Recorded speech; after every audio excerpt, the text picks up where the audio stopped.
thing here. Let me move my microphones in. And I gotta put water in my bong. So give me a second here. Nobody's even here yet, so we're not missing anything. Alright, water. Go. Usually I put purified water in my bong, but not this time. I'm just gonna right about there. At the right spot. Crystal clear bong with crystal clear glass. Beautiful. Look, I show it from the front and the back so you guys can see how clean I got it. How clear and clean it is. Hey, Debbie. Hey, Nick. Hey, Nick, thanks for being on Twitter, buddy. I appreciate that a lot. Hey, Doc, what's up, buddy? Missed you on Twitter, bro. You too, Debbie. Like to see you guys over there. Hey, why go off grid? Look at that. 1, 2, 3, 4 notifications. What? God. Lex Friedman, man. He's such a fucking... What's the word? He's a douchebag. He's a fucking douchebag. I hate the way he fucking talks. Like, he thinks he's so fucking calm and he thinks he's so professional. I fucking hate that shit, dude. You're a fucking punk bitch. Anyway, Lex Friedman. I don't know if you guys know who I'm talking about. Anybody know who Lex is? He does this thing before he does a podcast. He does like a... I can't remember the name of that old show. There was this show. Oh, Masterpiece Theater. They used to have this show.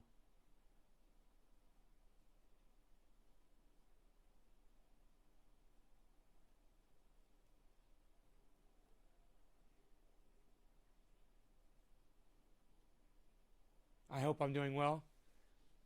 No, I haven't heard of East Coaster Dam from Rhode Island, but it sounds interesting and fun. I like it already. Nice. Cool. Keep me posted about that. I have no idea what it is or who he is. Back to where I was saying. So there used to be this old show. It was called Masterpiece Theater, and the intro of Masterpiece Theater used to be this old man, this old professor in this leather-bound chair and these old bookshelves and candles behind him and shit in this really nice den area room, you know, these big fucking plush chairs. And, you know, there's like a fucking, probably a deer head on the goddamn wall behind him and a bear skin rug carpet, you know, that kind of thing. And he's like, hello and welcome to Masterpiece Theater. Today's presentation involves blah, blah, blah, blah, blah, blah, blah, blah, blah, blah, blah, blah. You know, and it was just this whole presentation of stuffiness. Have you guys ever seen a Lex Friedman video? Oh my God. It is Masterpiece Theater on crack. Okay? It's fucking Masterpiece Theater on douchebaggery. I'm gonna find one of his fucking uploads here. Lex Fridman, Fridman, Fridman. Okay. You just got to see one of his intros, okay? Here's a 3-hour podcast. Let's see if he starts it off with one of his stupid ass intros. The following is a conversation with Rob Reed, entrepreneur, author, and host of the After On podcast. Sam Harris recommended that I absolutely must talk to Rob about his recent work on the future of engineered pandemics. I then listened to the 4-hour special episode of Sam's Making Sense podcast with Rob, titled Engineering the Apocalypse, and I was floored. I knew I had to talk to him. Oh, were you floored? You know, that whole nonchalantedness, that nothing excites him, how cool I am in my little Men in Black tie and black jacket, and I got 40 million of these in my closet, and it's the only thing I wear. In fact, when I have sex with my wife, I wear this. You just get that idea about him. He's such a fucking douchebag. God, Lex, you're a fucking douchebag. Look at your little douchebag face.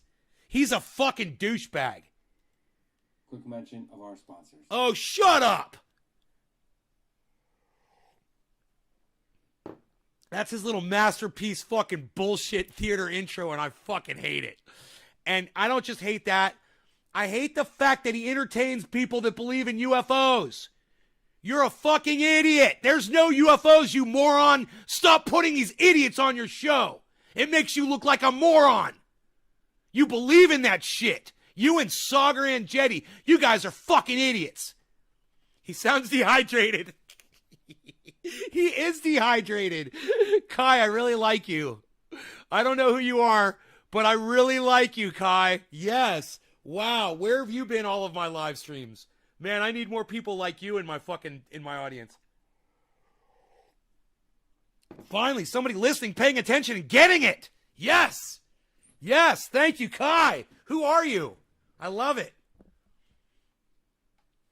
Jackie said Masterpiece Theater PBS. Yes. My audience has such a hard time keeping up with me, man. It's really sad. You've been following for a while? Well, Kai, thank you for finally chiming in. I really appreciate you so much. I hope you realize that. Debbie. Okay. Nick, not Debbie. Nick, John, Jackie, Steve, Karen. And Hippie Chick. Those are the only people who've shared this video. I will mention you in a bong rip too, and forever immortalize your name on one of these live streams. If you guys would just share the video for me in social media, it's really easy. You just come back here, type a 3, a 5, or 7 to let me know that you've done so. The 3s are for Twitter and Facebook shares. The 5s are for hosting me on Twitch, and the 7s are for maxing out a tweet. If you max out a tweet, you are my gold. Twitter has me completely hidden, guys. Nobody sees me on Twitter. You guys don't. Nobody does. It was a miracle that Karen and Nick and Steve running even found me today. Because all I was doing was going across all 3 of my channels and retweeting everything that I was saying. Because I was the only person there. Nobody else is seeing me. It's not your fault. I want you to know that. They are totally hiding me from y'all. And you guys that choose to not get notifications, you're definitely not going to know when I'm tweeting. But if you would just come by and check the feed every once in a while, maybe every 10 minutes or so. But I mean, if you would just do it once a day, that would be great too. And then you could just go through and like all my stuff really fast. Anyhow, on Twitter, because none of you ever want to engage me in conversation on Twitter, a total stranger did today, which was fantastic. You guys understand that? When I put tweets up, and you guys will you'll pat me on my back and you'll retweet and stuff but you won't actually engage me in conversation. So it just, when someone finally on Twitter engaged me in conversation today, I was like, oh, wow, I'm having a conversation with somebody. Wow, we're talking about living off grid. How cool is this? Doesn't happen very often. You guys just want to click a button and leave. And, hey, man, that's all I ask you to do. I would just, I'm just telling you how surprising it is when I finally find somebody who will actually communicate words with me on social media. It's nice. Every 5 minutes, right, John? Or Doc, Twitter doesn't show on newsfeed. Steven, I don't understand what you're saying. Twitter doesn't show on newsfeed. I don't understand what you're trying to say. I like the topics you talk about. Well, Kai, thank you so much, Kai. I like that you are engaging me in conversation about what I'm talking about, which keeps the show going and keeps it lively and does amazing things, for my attendance. Oh, let me get this Lex fucking douchebag off my goddamn screen here. He's such an idiot.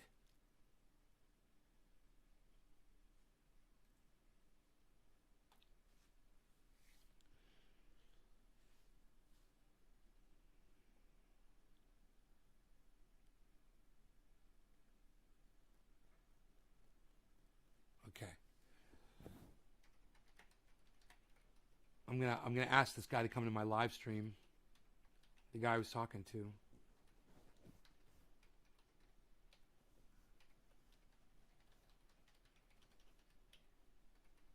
So funny. I was literally just talking about him, and now he's messaged me on Twitter. Michael, thank you. Kai, hey brother William, check this guy out. Brother William. Who's Brother William? Hey Lisa, it's blocking me from sharing your videos on Twitter. How is that? How does that work exactly? What happens when you try to share one of my videos on Twitter? I don't understand, Steve.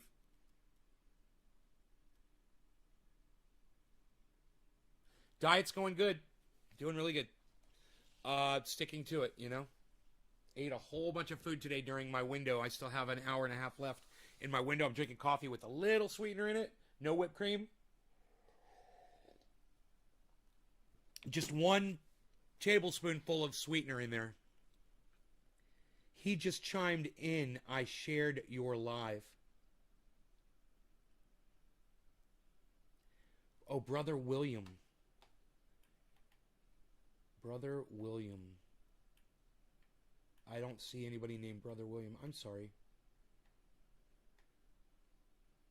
I'm missing it. You're just confusing me with this William thing.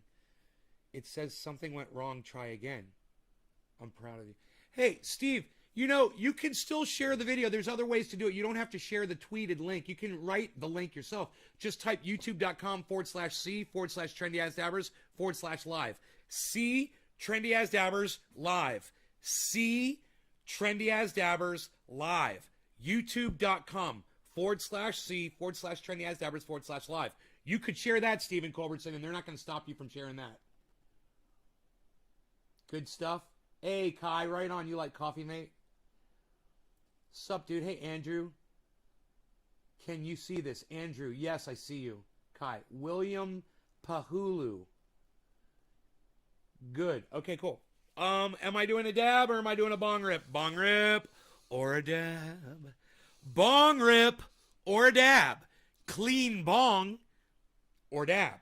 What's it going to be, folks? Is it going to be a bong rip or is it going to be a dab? You guys have already shared this video, so I'm ready to go. Let's see. I'm just going to let you guys call it. Who's going to be the first person to respond? I'm fairly sad. My poor little 4-week experienced some bad nutrient burn loss. Yeah, why are you giving something nutrients? Why are you giving it nutrients, Josh? These fucking nutrients are for people that don't use vegetable compost, man. You should be using amendments, not nutrients. This is why your plant is dying, because you're not listening to me. You repotted it? Yeah, man, you're totally doing it wrong. I wasn't. It was crap soil. Well, why would you put it into crap soil? You got to make vegetable compost. You guys should all go to my website. Hey, I'm going to refresh. Oh, we said bong rip? Okay, Debbie. Okay, hippie chick, bong rip it is. The ladies want a bong rip. The bong rip it is. Okay, it's going to be Jack Harrer for the win. All right. Jack Harrer for the win. This is all just shake down here. Let me get this bud. I wonder if I did a bong rip of shake, what that would be like. I bet you it'd be harsh as fuck. That's why I don't like grinding. All right, so there we go. Every time you grind, less trichomes and more green shit. To be honest, man, I didn't think it would grow. It was in a random basil plant pot on the windowsill and felt like I needed to keep it going and was all I had. Bit of a noob, man. Okay.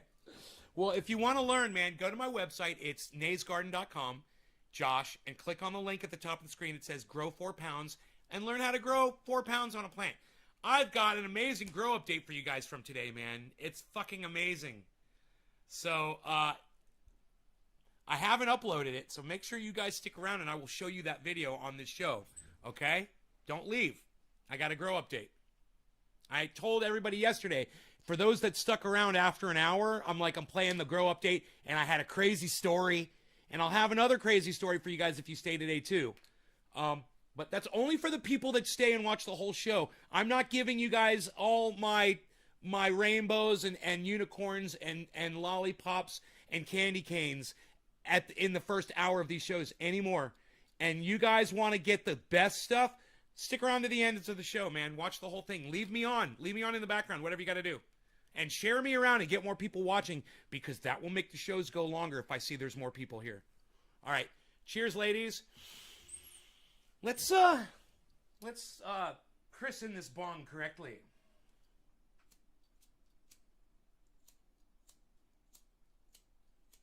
Patience.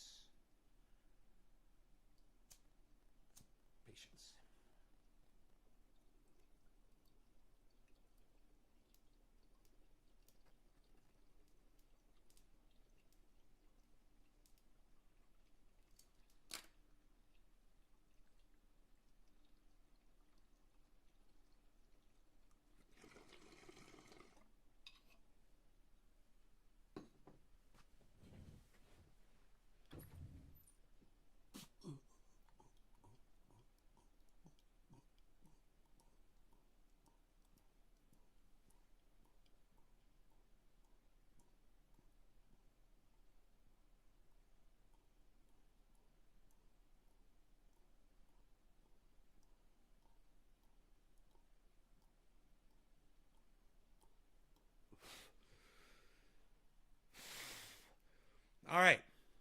So, I was having a conversation with this Tolstoy Poloi on Twitter, and I told them how I was living, and they said they're living off grid. They're trying to go off grid too. And I said, if there's anything I can do to help, let me know.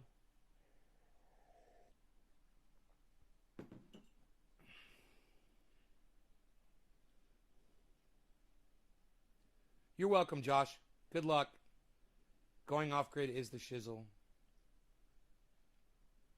I am no longer at the mercy of PG&E when they want to shut the power off. You know? That's the biggest thing right there. My power doesn't get shut off.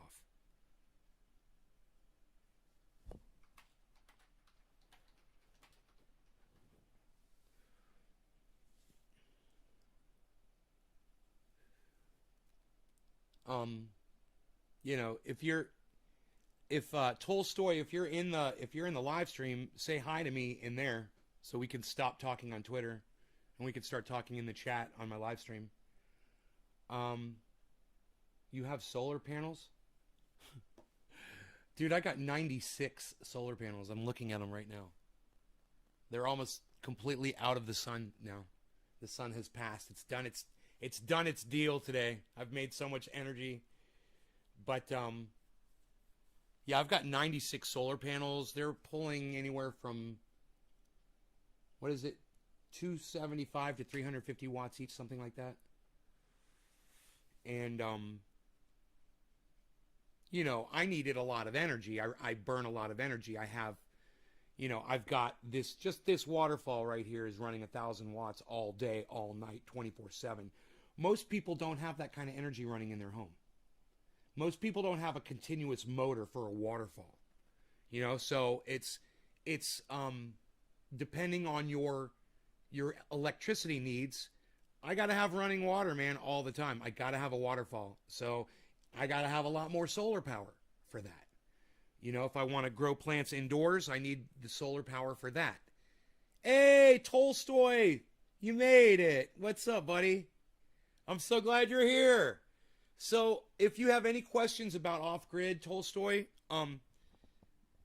you know, feel free to ask me in this live chat so that way more people hear the information and we don't just hoard it between me and you in a private message on Twitter. All right, so I'm going to go ahead. I'm going to close up Twitter. And, oh, Jen Sativa. I wonder if Jenna Sativa came in.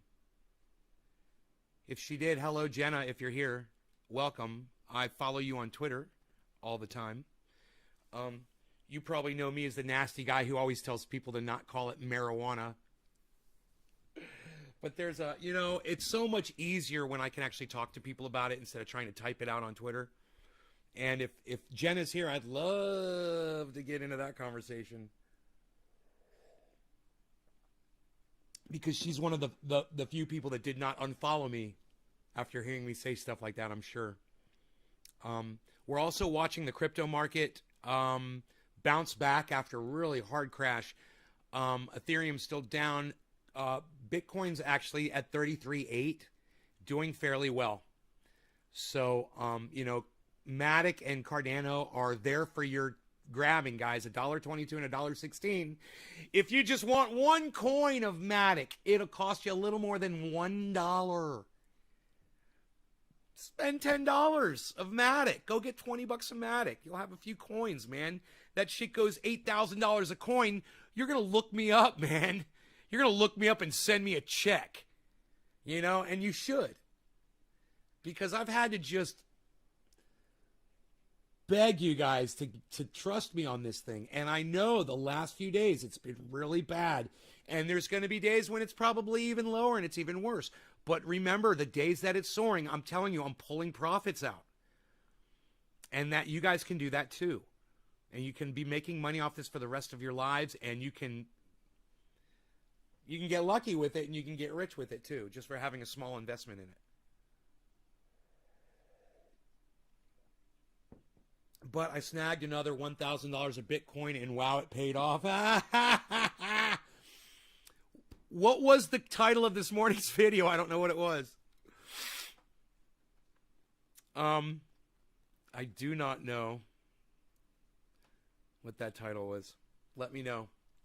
Well, how about a dab? Do we want a dab, guys? We can even do a dab, dude. I don't know. Phil Swift here with FlexView, and oh no, it looks like you broke something there, but that's okay. We're going to fix it with Nard all-new product Flex Paste. I want to be rich. You want to be rich? Kai, I want to be comfortable. I want to be comfortable. And if being wealthy makes you comfortable, fuck yeah. It helps me being wealthy helps me being comfortable, for sure. But more than being wealthy, I want to be comfortable. I mean, I want to have all the things, like for instance, let's say I didn't have money to pay my power bill, but I had full power. That's comfortable, not wealthy, right? Let's say I didn't have money to pay my water bill, but I had all the water I ever needed coming out of my well that's powered, my well on my property that's powered by my solar power. Well, that's not wealthy, but that's comfortable. I got all the water I need. I got a jacuzzi. I got energy. I'm comfortable. I got my cannabis. I could smoke out. I'm comfortable. I got zucchinis coming out of the ground. Oops, I'm not supposed to talk about that yet. You guys make sure you stick around for today's Grow Update. You're going to fucking love it. I promise you. It's a fantastic Grow Update. Amazing things have happened in the last 24 hours out there. And if you have not been watching the show, you will get caught up today on the Grow. It's, I'm excited because everything that I've learned over the years has been paying off for this Grow. And I got in there and I did what I had to do. And I broke my back for a day or two. Maybe more, maybe like a week of backbreaking work and labor. But most people wouldn't have to do what I did. I really let my yard go. And I had to go down there with a weed eater and a blower. And you guys know the story. And I went down there and I fucked it up, man. I did it all. I killed it, man. I murdered that shit. So, now it all pays off.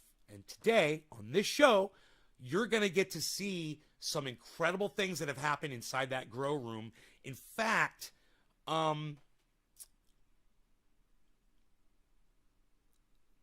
let's table that. Let's close this. Ooh, close that. Ooh, close that. Close that. Ooh, I had a bunch of YouTube windows open. That's not good. Let's open up the window to our grow so you could just get a view of it as a visual grow update. Then we're going to do this dab and we're going to get more into what we're talking about. Boy, is that beautiful. In the time it took me to take a sip of my kefefe, we now have this gorgeous picture to look at. Look at this, guys. And might I just say, look at plant number one. Would you just look at plant number one? Look at plant number one, man. Look at plant number one. You guys remember plant number one 2 weeks ago? It was just over that little fence. Look at it now. And that's not all. If you guys could see 3, 4, and 5, 4, 5, and 6. Oh man, but there's so much more, and we're not going to do the grow update right now. I wanted to bring that up there so you guys could see what's going on. It's unbelievable, right? This is unbelievable. Dude, when plants are growing an inch a day, you can literally go out there and watch them grow. You could get your chair, sit down, hang out for a few hours, and your plants have grown. You know? It's like that fast. It's crazy shit. So if you guys want to experience that kind of growth, I can answer all of your questions.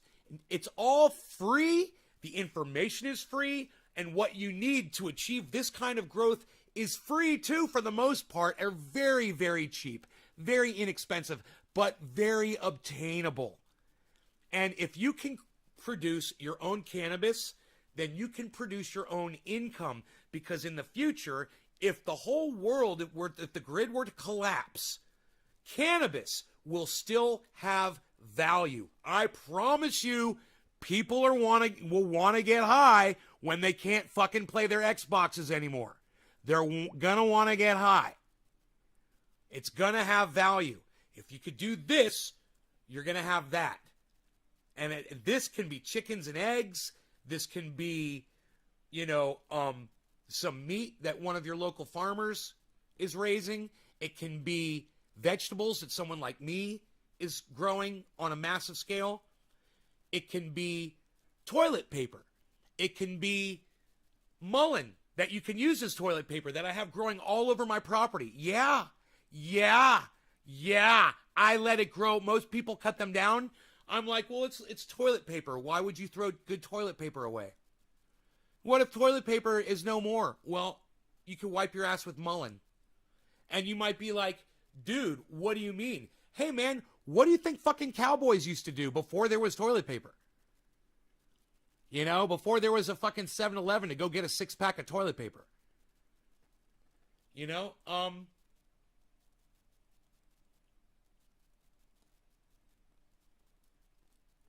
Little things like this you learn about living off grid. There's things you can do.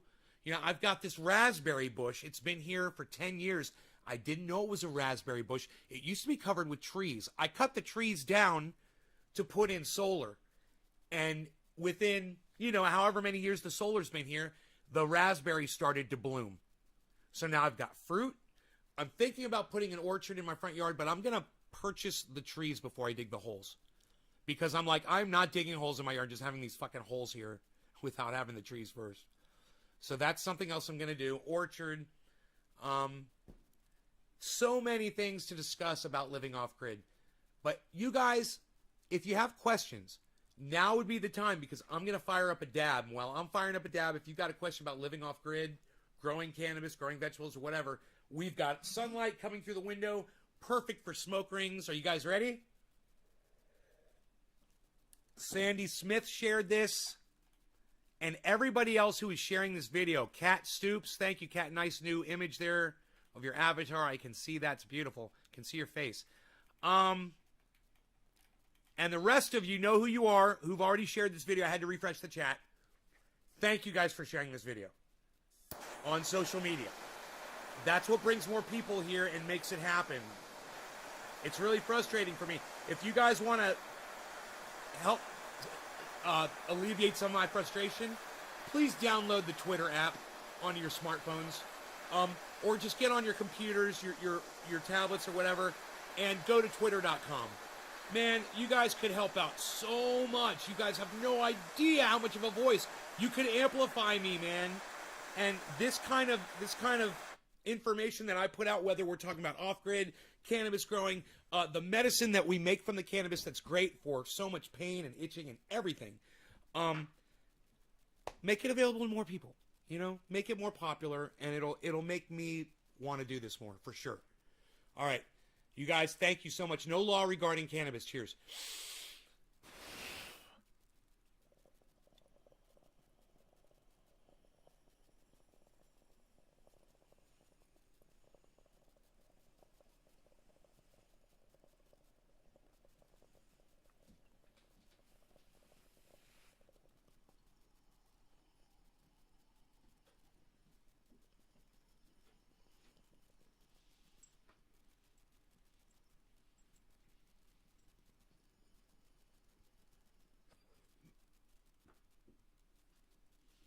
I have an itch. It won't go away right here on the bottom of my wrist.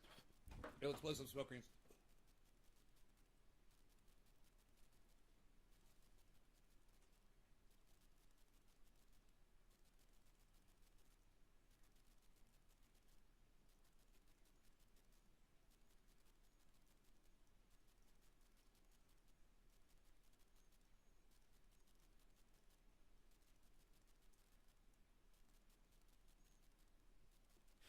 I like how they shut off when they go out of the light.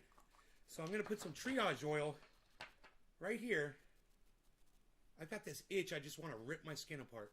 I don't know why it itches right there, but it's just itching right there. Feels like I hit some poison oak or something. You know, it feels like that. Almost like a hive.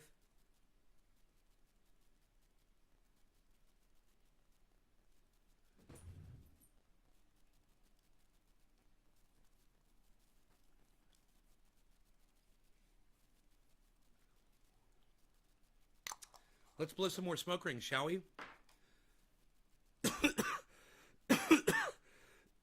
Once again, I'm going to ask you guys, please, do you have any questions about living off grid, going off grid, the costs, what it takes, how to grow, how to sustain? Do you have to kill animals to do it? You guys have any questions about living off grid? Why do you want to go off grid? What's important about it? Why not just, feed off the tit of the government because it's there for you. There's a 7-Eleven down the street. You can get soda and Fritos all fucking day. Who cares about living off grid, right? Does anybody have any questions, or do you want to just keep eating your soda and your Fritos? Which is fine if you do. I understand if you do. You've been made complacent. You've been indoctrinated to believe that that's how you should be living. And that's not how you should be living. That way of living is actually killing you. I've got a friend back home. His name is Billy. He's one of my best friends in the whole world. Soda almost killed him. He almost died because of fucking soda. Yeah, a drink can kill you. Am I completely off grid? Jarrett Cole, what does completely off grid mean? Tell me what that means. This is a great question. What does completely off grid mean? All right. Does it mean, is there a mailbox in front of my house? No, there's no mailbox in front of my house. Is that what you think off grid is? Housing prices, how did you buy? I bought when the market was really affordable and cheap, man. This house was a steal. I got this house for a third of what it's worth today, man. A third of what it's worth today. You can go look it up, man. It's fucking crazy. I was looking at it, I was like, holy shit, man. Just the house investment itself. And when we had that conversation yesterday about people being 36 or younger and not owning their own home, I started thinking about that. And I was like, people say, what are you buying? You're buying fucking something that you have to constantly repair. You're constantly pouring money into. Yeah, that's true. And if I ever decide to move back to Florida and sell this place, I'll have a fucking $1 million in my pocket. Are you kidding me? That's a fucking investment right there, man. Think about that shit. People that think homes aren't good investments, you're not buying the right fucking homes, or you don't know how to grow. I hate this fucking term, but how to grow your home. How to nurture your property. how to make it better than what it was. And anything that you touch, anything that you come into contact with in your entire life, if there is a way for you to make it better, you should. If you buy a Chevy truck, you should jack that motherfucker up, put fucking tunes in that bitch, tint the windows, fucking put a roll bar on that motherfucker, fog lights. That way the next person that gets it, when you're dead, somebody's gonna drive that car around and they're gonna appreciate everything you fucking did. And that's what it is. My buddy Mark comes over here with a shovel. He digs stairs into the fucking rock on my mountain. And we look at it. He's like, come out here and look at this. And I'm like, you know, Mark, after you and I are long gone, these stairs are always going to be here, bro. It's a fucking tribute. It's a goddamn monument that what you have built will always fucking be here for as long as mankind is alive to appreciate it. And that's worth something. That's got some fucking value, man.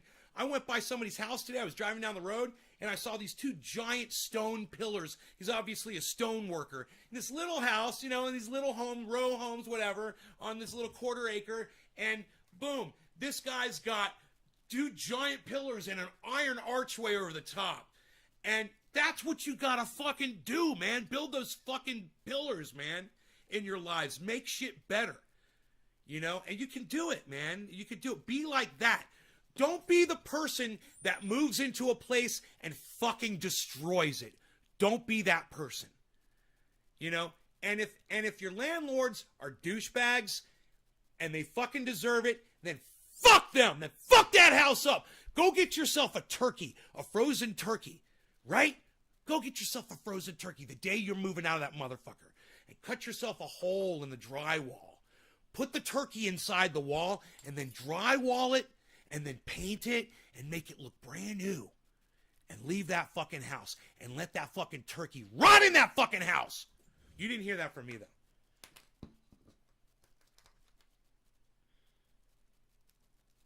though. They'll be like wondering, where the fuck is that stench coming from? Where is that stench coming from? And the thing about a rotten turkey is, over time it will eventually decay, it will go away, and it'll stop smelling. But for a while, man, you're gonna know that somebody's really not appreciating that. Man, I think it's time for a new one. I do not any longer have the patience. Where, oh, where are you tonight? Why did you leave me here all alone? I searched the world over and thought I found a lighter. You let another and you was gone. Cheers, everybody.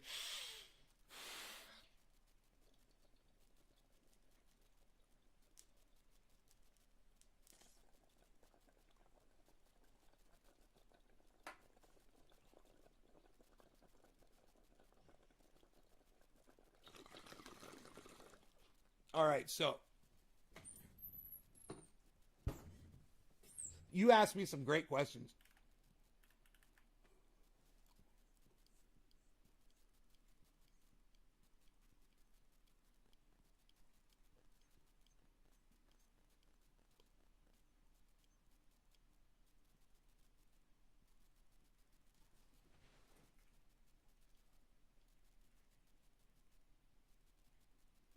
I got the door wide open, too.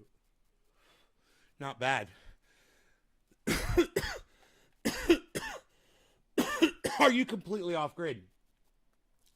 It's a great question.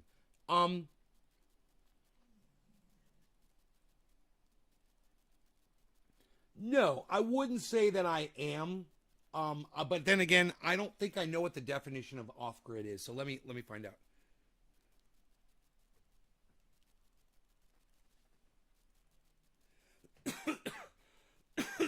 It's a great question. How did you buy? Housing prices, how did you buy? I put down a down payment. I had saved up money, Tula, and I made a down payment on the home and got a mortgage. I got a loan through the bank. I secured a mortgage, and at first I secured the mortgage with I believe it was Bank of America. And then I said, fuck them. So then I went to Wells Fargo. And then I said, fuck them. And then I switched over. I refinanced the third time to a credit union, which I'm much happier with. and it's a much lower interest rate too. So that's a good question.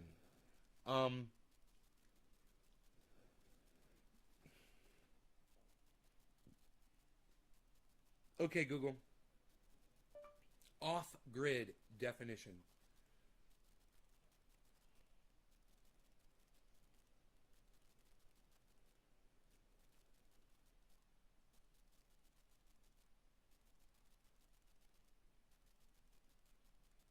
Dude, come on. There must be a cell phone tower to hit this signal somewhere. Now. Come on. I got the door open. Line of sight, motherfucker. Come on. 30 miles. Come on, dude. Come on, dude. Come on, dude. Can you believe this? I'm going to have to go on my local Wi-Fi. Okay, Google. Off-grid definition. Here's the definition of off-grid. Not using or depending on public utilities, especially the supply of electricity. I am totally living off-grid. I am 100% totally living off-grid. I didn't know that. That's all it is. Wow. Yep, I'm off-grid, motherfucker. Dude, off-grid life. What? Hashtag off-grid life with a Y. L-Y-F-E. Who's going to do it? I guess living on your own food, etc. Jeffrey Cole, ... Or Jarrett Cole, ... I bet your land is a whole lot. 6 acres. Soda is bad for us. Yeah, soda's bad for us. It's so bad for us. Kai, I already know, Kai, and I live in California Bay Area. It's so freaking expensive. Oh, really, Kai? Yeah, I live in the Bay Area, too. We're neighbors. That's what I'm talking about. Investments. Hell fucking yeah. Mark is awesome. Yes, Mark is awesome, Kat. Just Jay. Hey, Just Jay, I haven't seen you in a long time. How difficult is it to go off-grid with a few grand and a machete while on foot? That's just a stupid fucking question. I'm not gonna respond to that. John, 1971, Japan military scientists patented high fructose corn syrup, which ended up being a bomb. Public average American consumes 60 pounds a year of people with diabetes has grown. Yeah, I know. Our buddy Doc was just saying he's got diabetes. We were talking about that. It sucks. It's a way to start off going solar. Tolstoy. How do I know what products are worth it? Should I drop the grid immediately or tie in, etc.? No. Do what you can do. You do it in parts. Do it in sections. You build your off-grid just like I did. You make sure that you're doing a system that is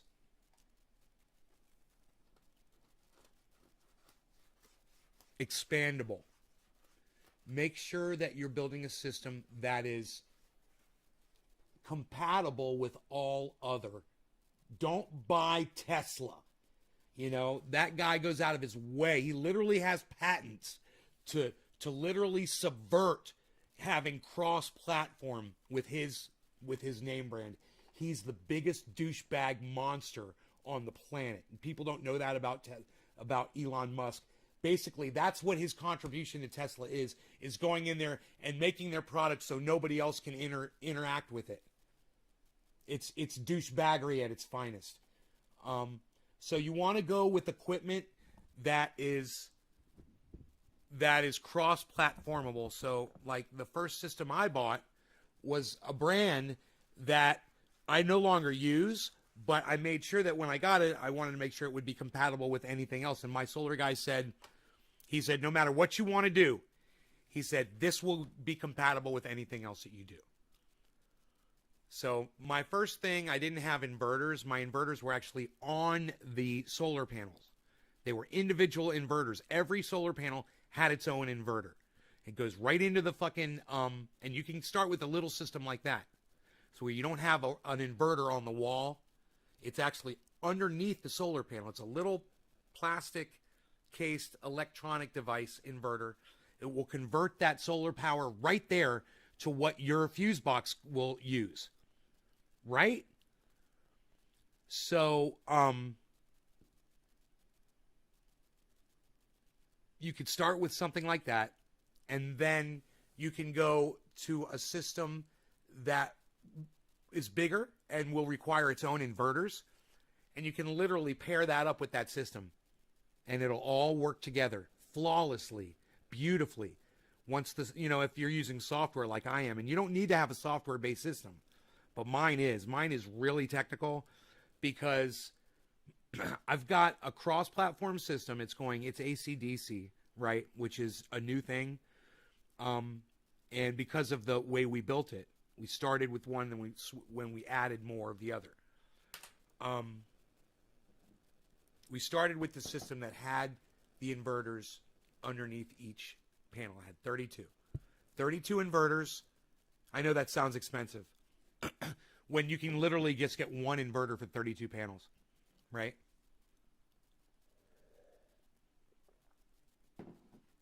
Right, it's cheaper. So we go with the single inverter now, 32 panels. 32 panels will give you, in full sunlight from dusk till dawn, if you have full sunlight, if you don't have tall trees right there blocking the sun half the day or whatever, you could probably produce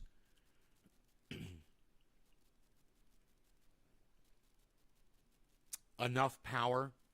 I'd say you definitely produce enough power for your entire cabin out there and everything that you would need all day, all year round. And I wouldn't even be surprised if during snowy, rain, whatever, you have a backup battery, a single battery. Or you can use a bunch of car batteries. There's all kinds of different setups and systems, and there's costs and things. There's so many different ways to do it. And so make sure you go on YouTube, go watch videos of low-cost solar, right? There's going to be all kinds of information out there. And if you want to get connected with a company that does this, the company I use that I recommend that you guys look into using is called Solark. And they're great. They're great customer service. They supply me with my inverters. And hey, Chris, what's up? Their inverters are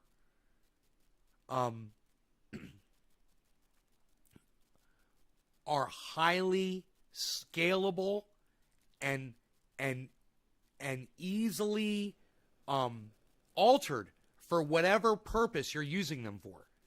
They're very, and over the phone they can tell you what to do to alter them and to do. There's all kinds of things. They make it like that because there's all kinds of solar systems out there, and there's all kinds of connections, and there's not just one basic way. So these inverters are set up to handle just about any situation that you've got. And then you want to look at a battery. And the battery that I'm using is Fortress Power. But Fortress Power customer service, not as fantastic, nowhere near as nice as Solark's. You don't get someone on the phone like that over there. But their product is pretty good, and once my two Fortress Power batteries were up and properly sequenced together, which was the problem I was having with those two things. Now, I bought them at different times, so the batteries came with different software suites. Now, you might think software makes it easy. They can all communicate, blah, blah, blah. Well, it can also work against you. So it did for me. One of my batteries had a specific software setup.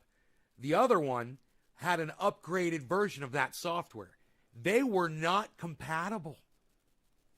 I was having issues accessing both batteries, and this was going on for a while. I was having shutdowns. My battery wouldn't last throughout the whole night. I was having to be conservative with my energy, just so it might, at 8 o'clock, 9 o'clock in the morning when the sun starts hitting my panels and I start powering up again, I still have battery power left, up until that point. What's up, Greg? How's it going, brother? What's up with the coinages? I can tell you right now. Bitcoin's at 33.8. It's looking okay. It's on its way up. It's moved up and it's hanging out. It's looking really good. A good recovery. Ethereum just hit $2,000. Cardano's at $1.24, exploding. And Matic is down at $1.17. But these are all exploding right now. Everything is going up, up, up, up, up. Boy, oh boy. You know, we were at negative. Remember, we were at negative 35% earlier, guys, on just about the whole market. And now we are seeing plus 10 comp, plus 9 ZEC, plus 8 Chili's. Chili's, baby back ribs, get in me belly. Baby back, baby back, baby back, baby back, get in me belly. Get in me belly. Look at all this green, guys. Look at this. Bitcoin's 33.8. Look, everything's plus, plus, plus, plus, plus. And now the minuses aren't even that bad. They're not even that low. There's just ERN is at negative 18. E-gold is at 4s and up, baby. This is a healthy market right now. It's looking fantastic. I have a feeling there's going to be a lot of people buying in the next few minutes. And we're going to see a huge snapback of the market. Oh, man, for a meal today, I made myself 2 sausages, apple. They're turkey or chicken sausages with they're apple flavored, apple and something. I sauteed some onion. I put Dijon mustard and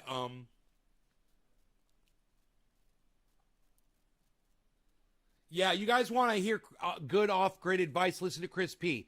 He's out there, man, in the wilderness. Chris P, he has been for at least. This philosophy will save your life. 2 water pumps, 2 generators. Water in the West is key to survival. Fire hazards are that bad. I wouldn't mind buying myself a backup well pump to have here on the property. Ready to go? Just to swap it out if this one ever goes out. That would be cool. Wouldn't mind having a bunch of them. You know, I wonder how expensive they are. Water-cooled well pumps last for a long time, though, man. So, I took a picture. Look, I got all kinds of shit for you guys that are going to wait till the end of the show. I've got amazing shit. And we went through 710. I got to do dab. I don't think we did dab 710. What's up, guys? Skip 710. I think I did. God bless America. We got to do that. Look, you guys have to see this. This is my lunch today.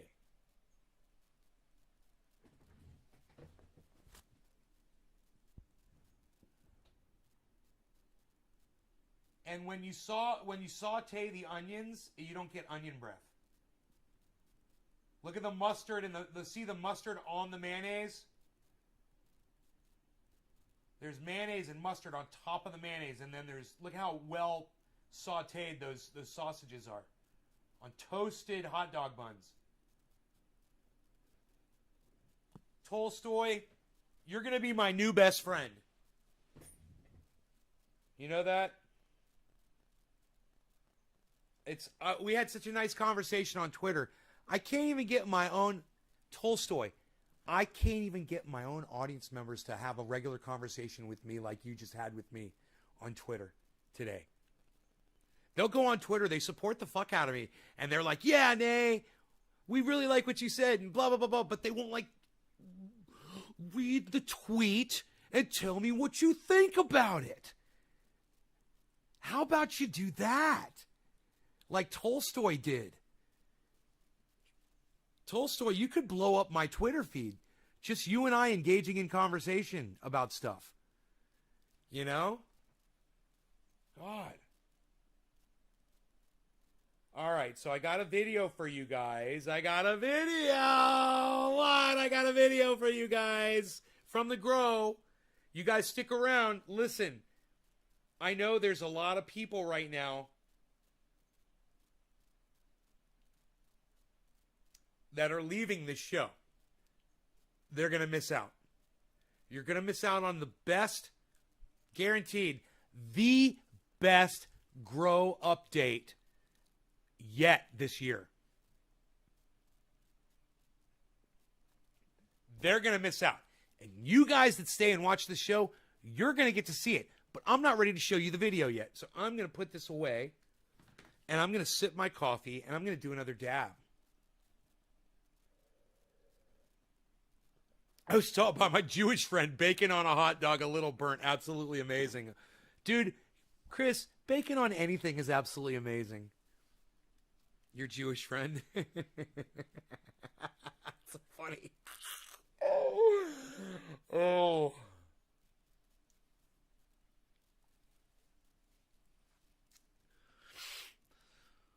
On what kind of bread? They're hot dog buns. It's a white hot dog bun that you would just buy, a 12 pack of at the store, just kind of white and kind of golden on the outside, split open already, and you just pull them apart, throw them in the toaster for 4 minutes. You get them to finish right when the sausages are finishing up. You put the mustard and the mayo on there, throw that on. And I sauteed the onions after. I took the dogs out, put the onions in, was done sauteing the onions in 5 minutes. Threw the onion, it wasn't even 5 minutes. And I threw those onions on there, and the hot dog had cooled just perfectly. It was just, oh my God, it wasn't a hot dog. It's a turkey or a chicken sausage, apple something. I'm trying to think of the other flavor, something apple. Apple something. Sausage. What goes with apple, guys? I'm half French. Chris is half French. Monsieur. Miss some matzo ball soup. Yeah, me too. My family, my mom used to make some mean-ass, bomb-ass matzo ball soup. It's true. We put bacon on everything, and cloves too. Cloves are key to cooking. I could call my mother on the phone. Mother, I gotta know how to make the matzo ball soup. Ugh, I called my doctor. I called my lawyer. Now I'm calling my mother. Mother. What goes with the apples and cinnamon? Apples and something. I mean cinnamon. What? God, I am so high. What goes with apples in sausage? Apple and something sausage. What would it be? Apple and what? Something apple. Anybody? I wonder. I'll go look on the package and find out. We'll all be like, yeah, of course. Yeah, I mean, yeah, we should have known that. It's like apple. Something apple sausage. No, not pineapple. No. Apple.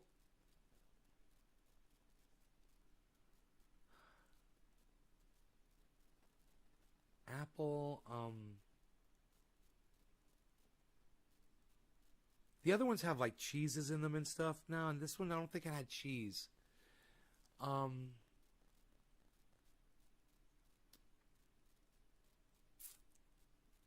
Not carrot. Isn't that funny? Apple, onion, apple. Apple bacon. Apple.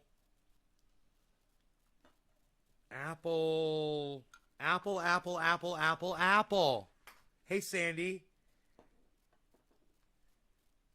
Let's do a dab. You guys, you could look it up on Google if you wanted to. It's Adele's sausage, apple something, Adele's. You guys could look it up on Google right now and find out. Somebody show me how good your Google skills are. It's from Adele's sausage.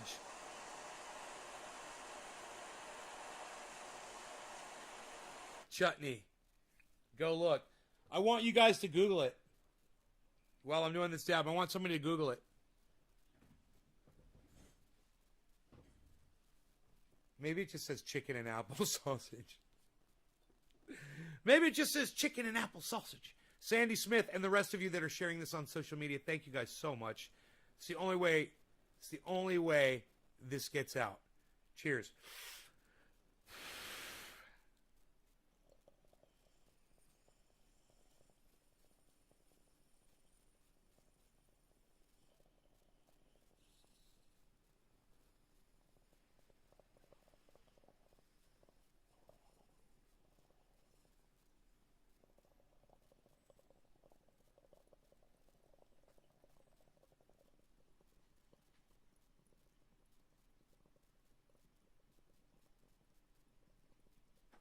It might be chicken and apple.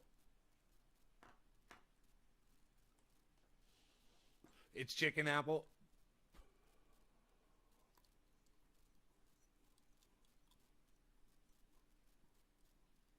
That's what they were. Chicken apple. Isn't that funny? I even thought of that before you guys said it.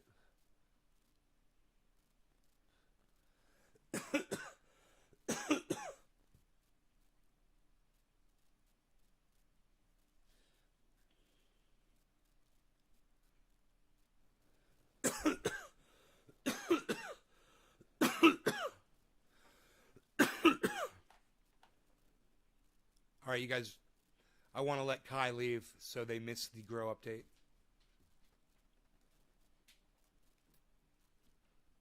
I told you people to stay. You guys want to leave before I even roll the video. Unreal.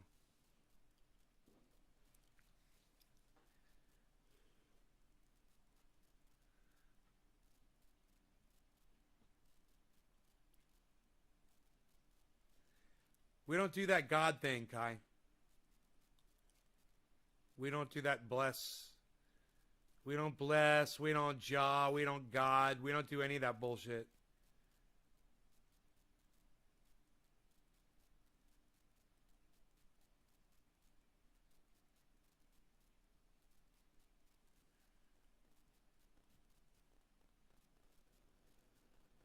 Just leave. Just leave so I can play my video for everybody else. Cool. I think they left. Good. Hey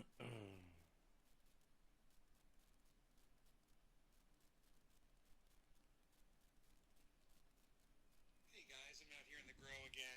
This is plant number 5, looking beautiful. And look behind plant number 5, look what happened. Whole bean just came out of the ground. I was just talking about this on my live stream this morning, and I didn't even know this thing was back here. It was kind of hidden, pot behind it, and just some debris and thing, you know, box and whatever. But I was so excited and surprised to see that, and I'm going to transplant it into one of these pots. So it can be protected because you know, any kind of a rabbit or whatever can come through and eat that. So we're going to put it inside this cage work right here. But I just wanted to show you that. I was kind of happy about that. All right, you guys. So there was a pot right next to it, so I just grabbed the pot and I grabbed a little hand shovel, little spade that I got right here, and I just dug it right out of the ground, and I popped it in this pot. And now I'm going to go move it to one of my grow pots. Okay, we're back. So I selected pot number 3, and I put a trellis in right here. So the vine will have something to grow on, and it won't grow on the cage, so I'll be able to take the cage off as long as I keep that vine off the cage. Anytime I need to get in there. We'll use the trellis to guide the pole beans up. It should be a fun little journey for that plant. I'm going to go ahead and water it in.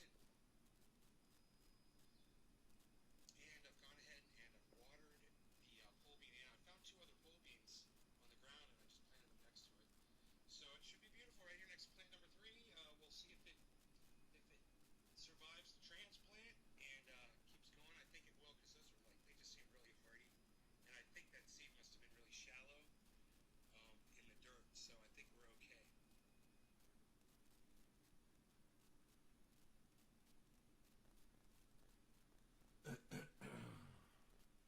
As promised, there's your grow update. Pole beans, yeah, string beans, yep, same thing. Hey, bees. He keeps beesling. He keeps beesling down the road. We call him the bees.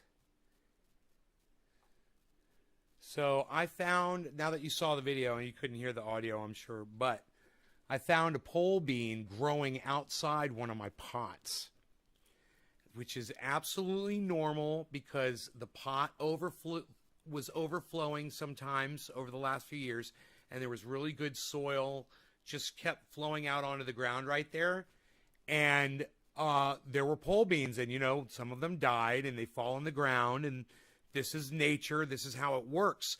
And it literally nature happening inside my grow tent, literally inside that grow house out there, the greenhouse.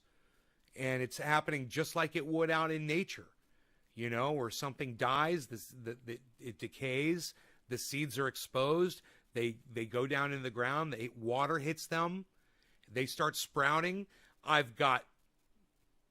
This isn't that you haven't seen. Wow, people are left. I haven't even finished the grow update yet. Huh. Okay, cool. Anybody else want to leave before I'm done? I can't believe how many people left this grow update. I'm going to report the rest of it via talking instead of showing you, but people are leaving. You guys want to hear the rest? The guys that are still here. It's good. You're going to like it. So, as you saw, I found 2 more pole beans on the ground. They're white. They look like Tic Tacs, man. They're super white. They must be UFOs. Took them, 2 of them, and I just stuck them in the ground right in that pot right next to that other one. So there's going to be hopefully 3. Those might grow too. I don't know, and I don't care. I'm going to have that one pole bean plant growing right there, hopefully, if that thing takes. But that's watered in. But I took the garden hose and I'm watering around all the pots. And I've got 2 zucchini plants that have sprouted. And I think a tomato. And I put the potatoes in the pot today too, and watered them in. So the potatoes are all buried and watered, and I've got a new hose down there with a hand thing on it, so I can water around them and keep them nice and moist. And we're gonna see what comes up out of the vegetable compost.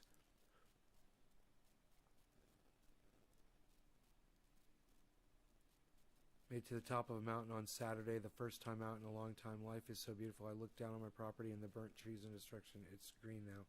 Nice, Chris.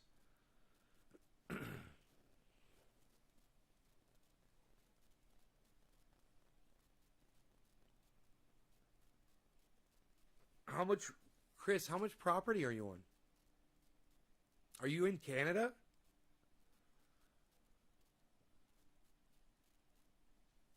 Are you in Canada, eh? Take off, eh? Are you in Canada, eh? Take off, eh? Okay, the prices have stabilized right here. So I'm going to go ahead and close off that. And I'm going to bring this back in. So you can see that it has grown since we saw it before. Can we see the waterfall? Okay, we could go like this. I think we're good, right? We forgot about Beazlecam Extreme. I come back and there's no Beazlecam Extreme. It's killing me. What happened to it? No more Beazlecam Extreme. That's why I don't watch it anymore. Gotta have my Beazlecam Extreme. Wouldn't that be funny? If that guy really existed.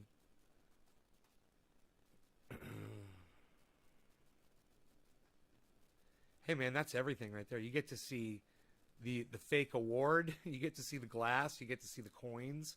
You get to see the Jimmy Dore envelope.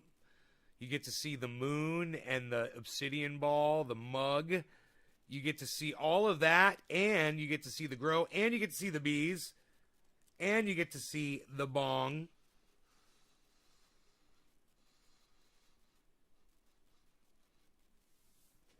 You get to see it all, man. I made sure of it.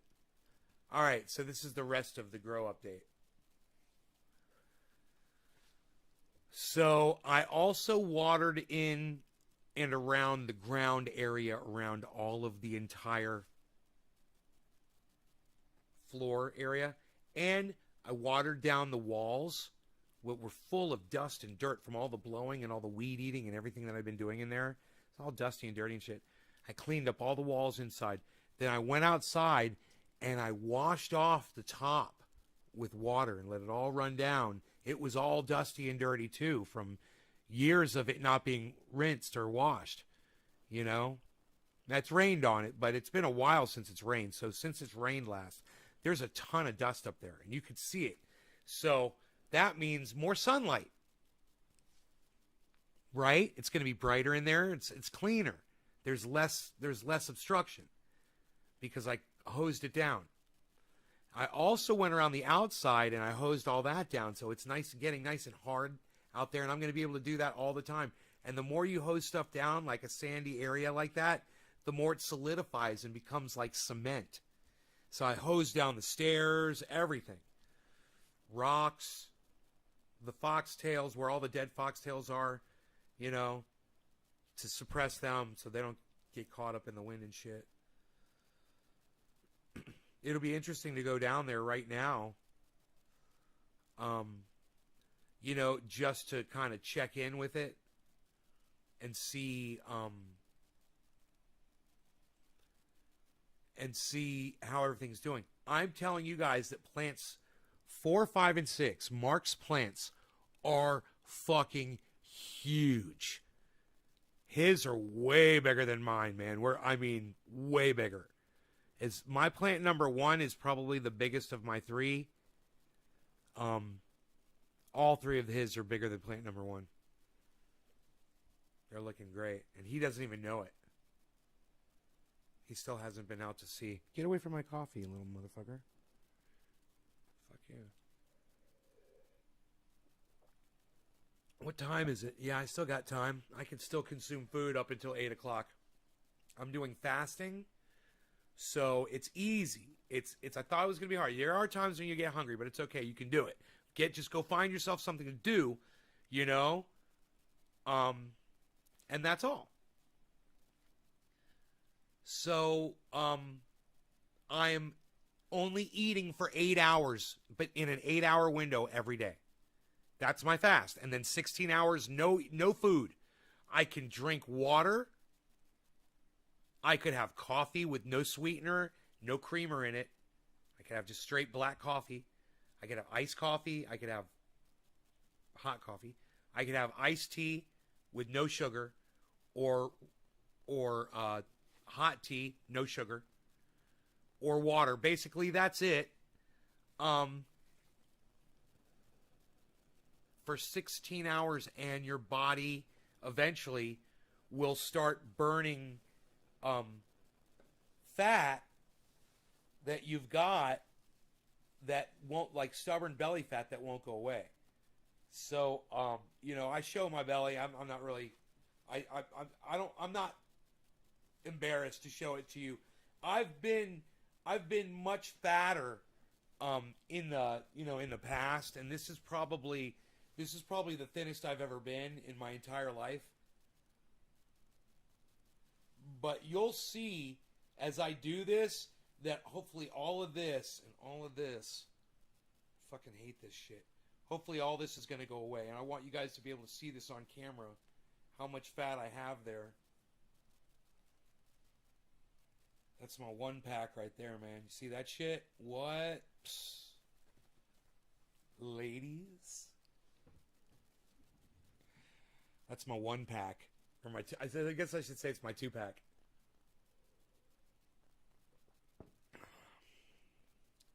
Yeah, and plus I've made up these new exercises that really help me a lot, as far as burning this area, focusing on this area. Bro, it's this exercise right here where I look, I try to do it so I have to look forward.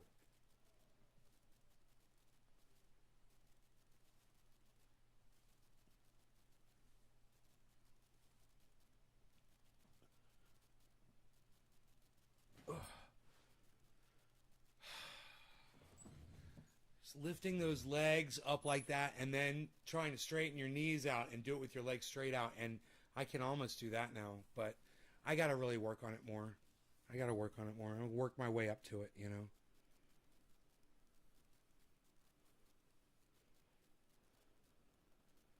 High CPU usage detected. Yeah, because I've got this open. And it's worth it. It's worth it to see all that, isn't it? Look at that, baby. We love it. We love it.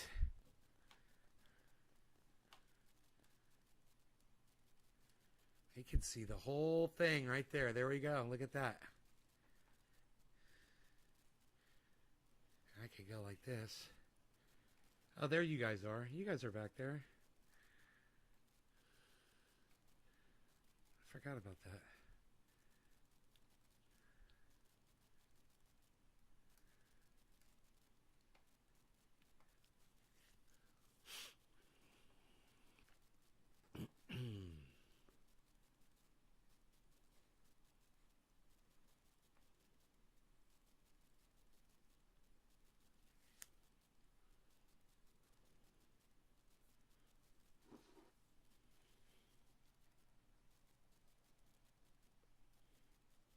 If I stole somebody else's wave to fly up, if I rose up with the avenue behind me. I have the beginnings of a solid six-pack. All your hard work appears to be paying off. You look sexy. Oh, thanks. Thanks. Thanks. I'll work on it. I'll keep working on it. Some kind of verb. Something unseen. A hand is motioning. To rise, to rise, to rise. Too fat, you must cut lean. You gotta take the elevator to the mezzanine. Chump, change, and it's on. Super bon, super bon, super bon. Too fat, you must cut lean. You gotta take the elevator to the mezzanine. Jump, change, and it's on. Super bon, super bon. That's me, super bon. And it's on. I gotta take the elevator to the mezzanine? Nah, dog. I'm taking the goddamn stairs. I'm taking the stairs. That ain't gonna be me. Boom, boom, boom, bow, bow, bow, bow, bow, bow, bow, bow. That should be everybody's workout song.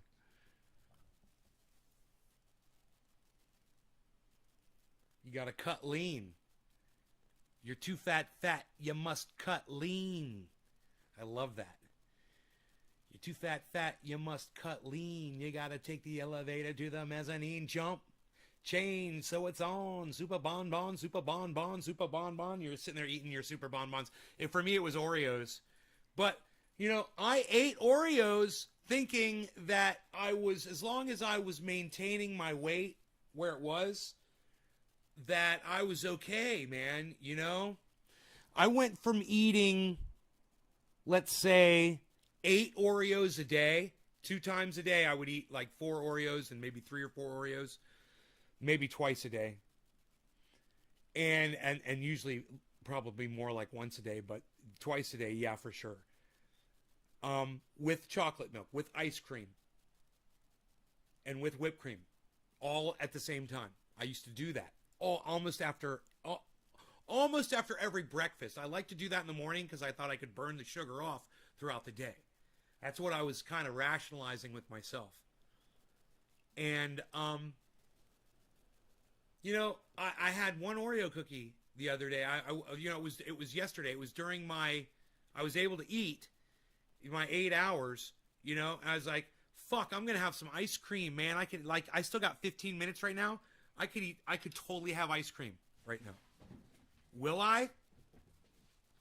Too fat, you must cut lean. You got to take the elevator to the mezzanine. Jump, change, and it's on. Super bon, super bon, super bon.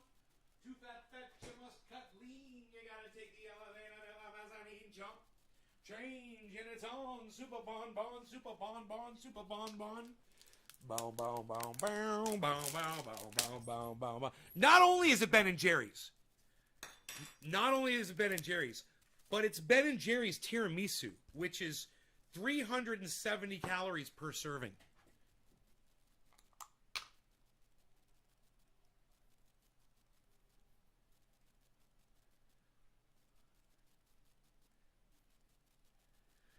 With you on being health conscious, lost 60 recently and going for more. Tula, what?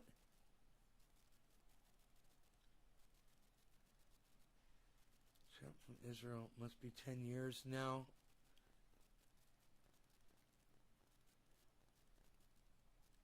You were in Israel, Chris? Don't do it.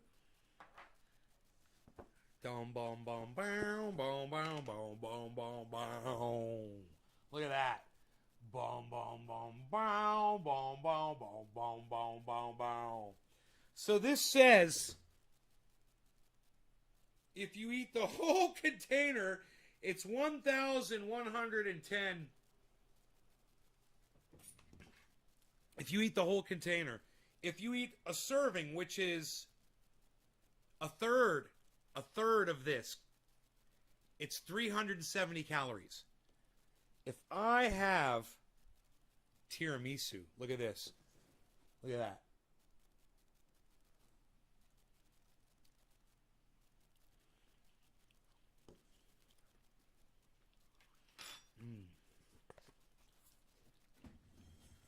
One bite. One bite. And I take this back and I put it back in the freezer. And I've done everything that I could do all day. In my opinion. And I finished off my 8 hours of eating time with a really nice taste of tiramisu, chocolate. I have that on my palate now. I have that on my tongue and in my mouth. It's down in my throat.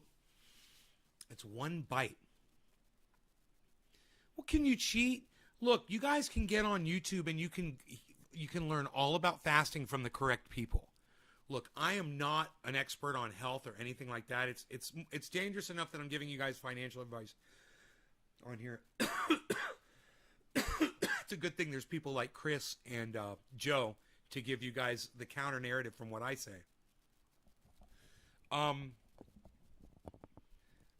But I digress. The last thing you guys need to be getting from me is health advice. So, if you want to learn how to fast correctly, the way I do it is what I learned on YouTube by just watching a multitude of videos. And I'm still watching them because I want to learn how to exercise the right way too. There's also a way to come off your fast. You're supposed to drink water. You're supposed to drink water the whole time you're fasting. Drink lots of water. Always be drinking lots of water throughout all of this. As much, they'll tell you how much water you're supposed to drink, but as much water as you feel like you can handle. This is insane. How dare you, says Chris. One bite? Really? Does that bother you guys that I took one bite? It was delicious. And yet I didn't have 3 or 4 Oreo cookies with whipped cream and ice cream on a spoon all together. This is what I do. No. Sometimes I take a bite of the Oreo, I take a spoonful of the ice cream, and I take the whipped cream, and a little bit of whipped cream all in my mouth at the same time. And I don't need to do that anymore. It's just overdosing. I take a fucking bite and put it back in the freezer, and it'll be there for goddamn, that Ben & Jerry's will last me for a fucking month. It's got more than 30 bites in it.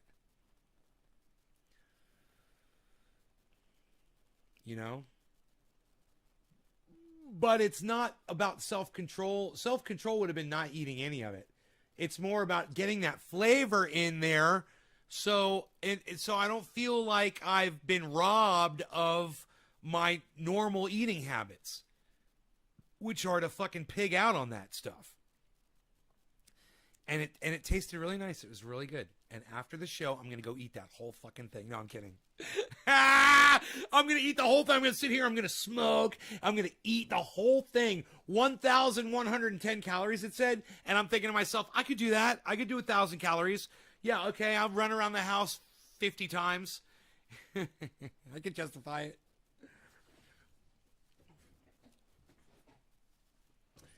So now, for those of you guys that stayed, here's the Sawmill update. How many of you guys are excited about the Sawmill update? So what's been going on, and let me move this microphone in, and we'll do a dab here or a bong rip. I think a bong rip, yes. As we casually talk.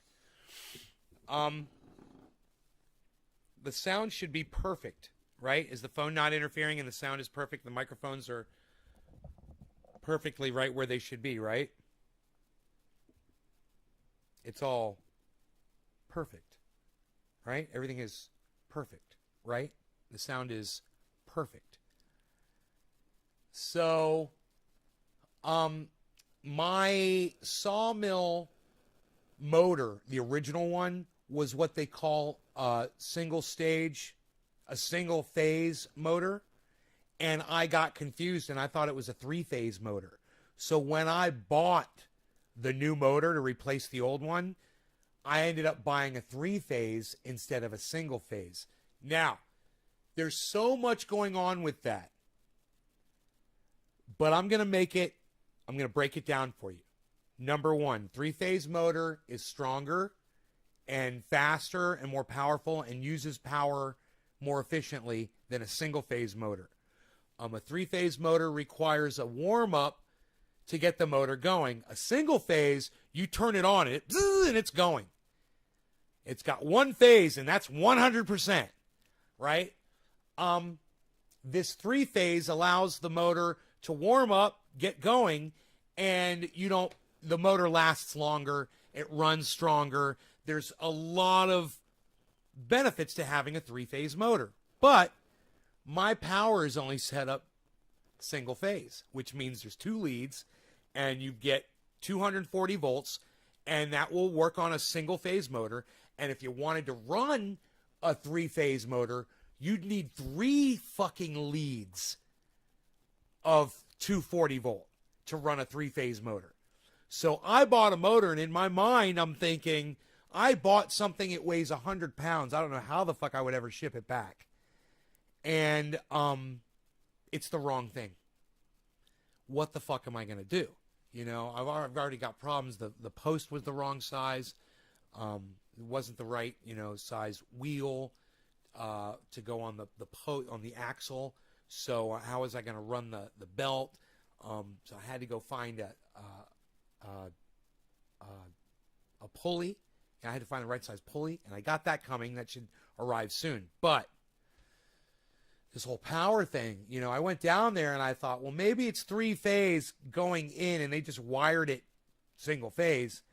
I go down and I look at the motor, and sure enough, it says single phase on the motor. And I'm like, okay, it says single phase. Let me go look I take the switch apart just to see if it's 3-phase, and it's not. What's coming from my power pole to where the sawmill is just single phase power. It's 240 volt. So what do I tell you guys to do when you have a problem like that where you don't know what to do? Google it or go on YouTube and see if somebody's put up a video to show you how to deal with the situation. I go right to YouTube and I type in running a 3-phase motor on single phase power. There's a device that you purchase for $85, and it's this box. It's 4x5 by 7, right?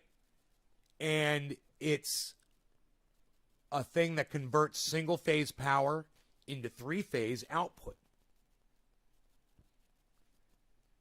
$85. Amazon. The name of that unit, there's a name for it. I don't know. None of you guys probably give a fuck about this. But if somebody is watching that is doing something with a motor and you guys want to know something about this electric motor thing, 3-phase, single phase thing, real easily, the name of that device, it's called a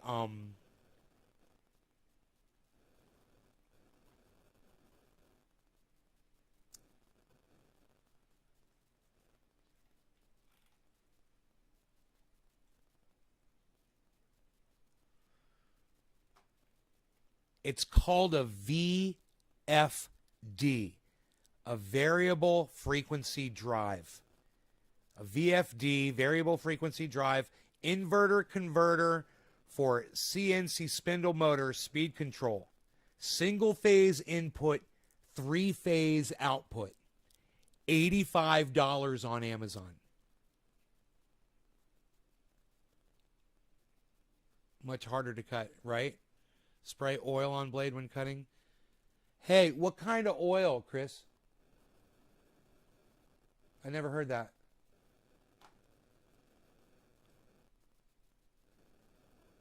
Variable frequency drive. It's a cool looking thing, and you know what's really cool about it is it's got all these different settings on it, so you can tailor it to whatever your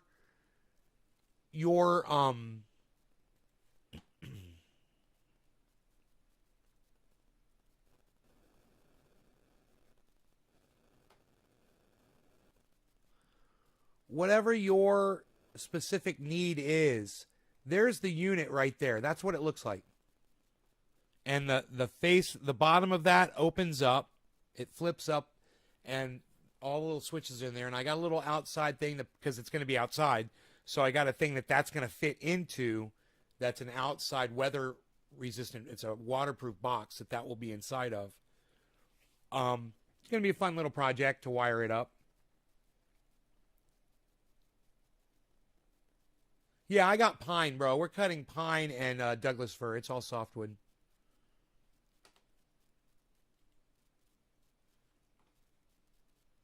The variable frequency drive. This is the kind of thing that most of you will never need. But there might be somebody in here that's living off grid or whatever that is dealing with a motor, and it might not just have to do with a sawmill. Electric motors are used for all kinds of things, and when you're living off grid, electric motors are really handy. You can use them to power. Ask Chris P. He could tell you. You could power many things with an electric motor if you know what you're doing.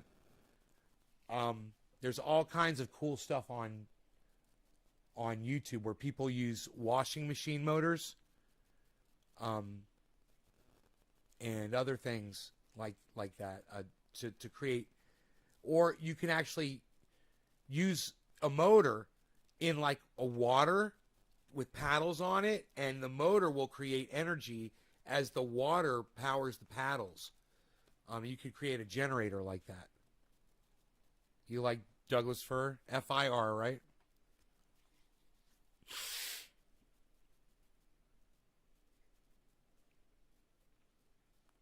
So the title of this video is Why Go Off Grid Totally? The answer is, when you're dealing with a company like PG&E, you're never at their mercy ever again. Because if living off grid, all it means is being completely power independent, which I am. I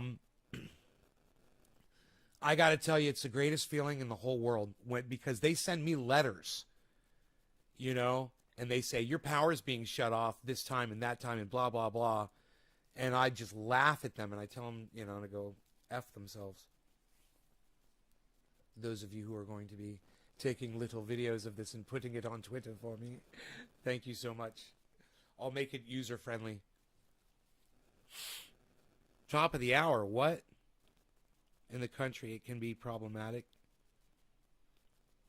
Tell us about the pros and cons, bro. Remember, guys, YouTube is your friend. YouTube is your friend. I want you guys to know I went on YouTube looking for a video to find out how to solve my 3-phase to 2-phase problem. And one of the first videos that I came across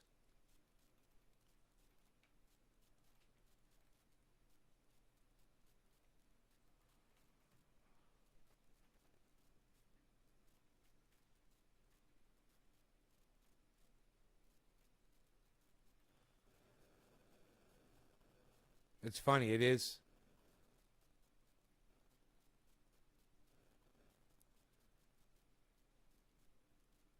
It's one of the first ones I clicked on was this video And this is 4 minutes in, so I'm going to rewind it to 0.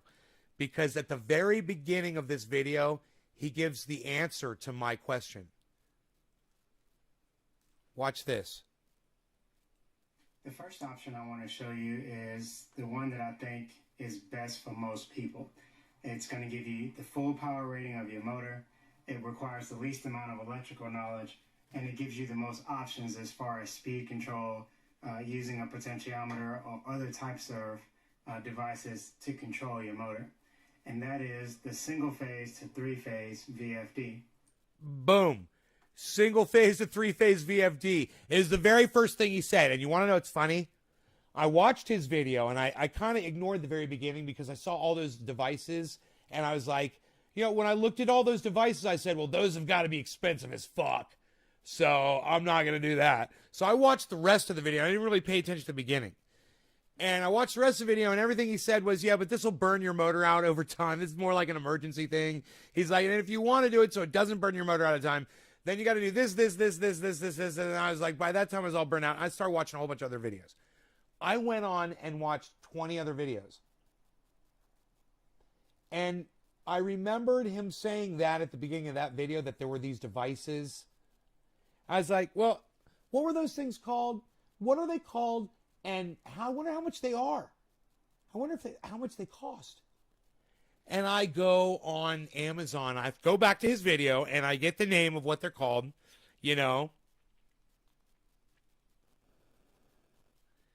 And son of a gun, if I don't find one of those things, the exact one I need, actually, is $85. Why is my camera locked? That is so weird.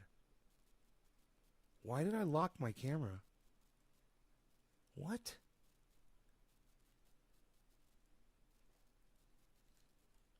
Oh. Oh, that's stupid. Okay. Huh, that was weird. Get the waterfall in there.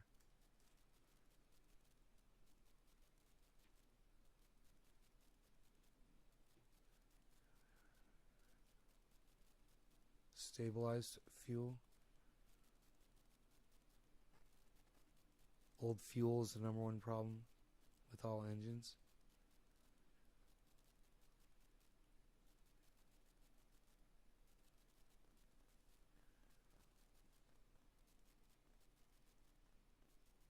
Two years without gunk problems. Always use fuels without alcohol. Hey, Billy, what's up?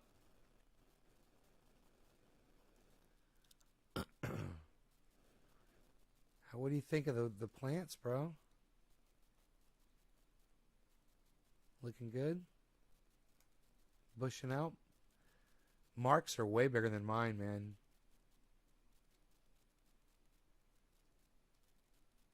I have a feeling there will be a somewhat of a turnaround here, but we'll see. As of right now, his are friggin' twice the size. The plants are trying for sure.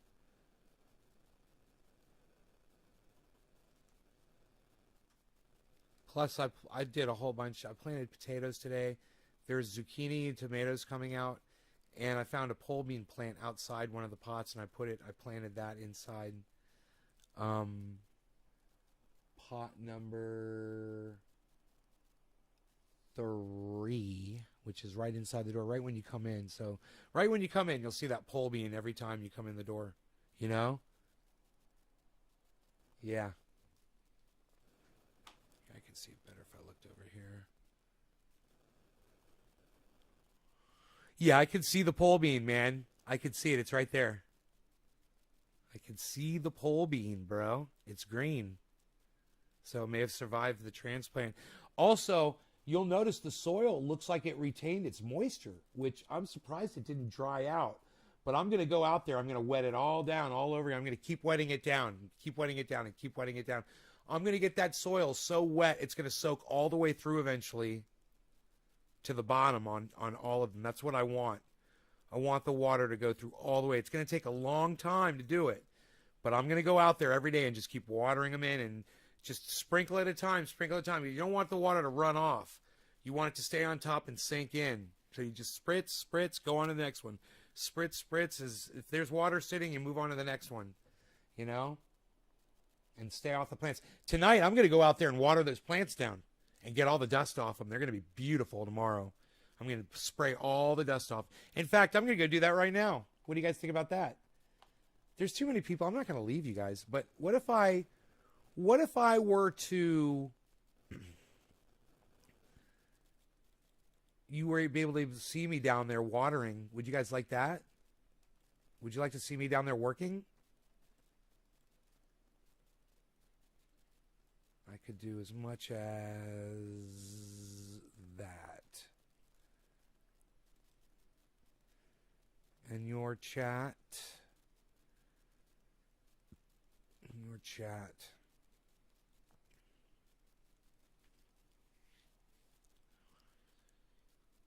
Gas tools. Protect cab from gunk by using clean fuel and strong tools correctly. You can do it. So, Chris, can you just, are you saying you just let, is it okay to just let the fuel, just run the motor until the fuel runs out of it and burn it all out? Or are you saying, like, you don't let the fuel sit more than 2 years in a gas can? Is that what you're saying? Where's my sandals at? My sandals. I can drink as much water as I want right now. I love being able to say that. All the water I want.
Joy dish soap containers are great tools for transporting water around the kitchen.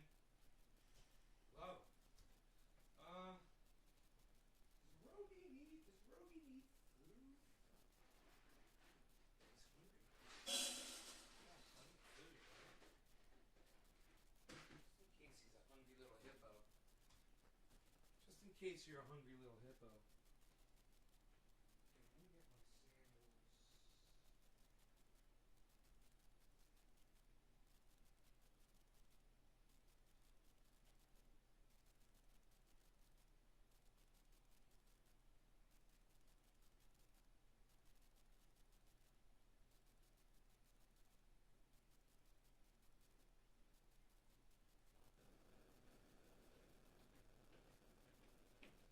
It's gonna be so nice to rinse off those. It's gonna be so nice to rinse off those leaves, man. Oh fuck.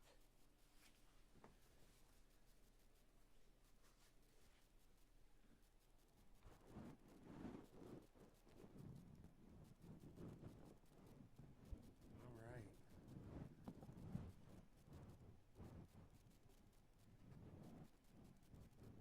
I will be right back, man. I'm just going to go throw some water down on those things.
Okay.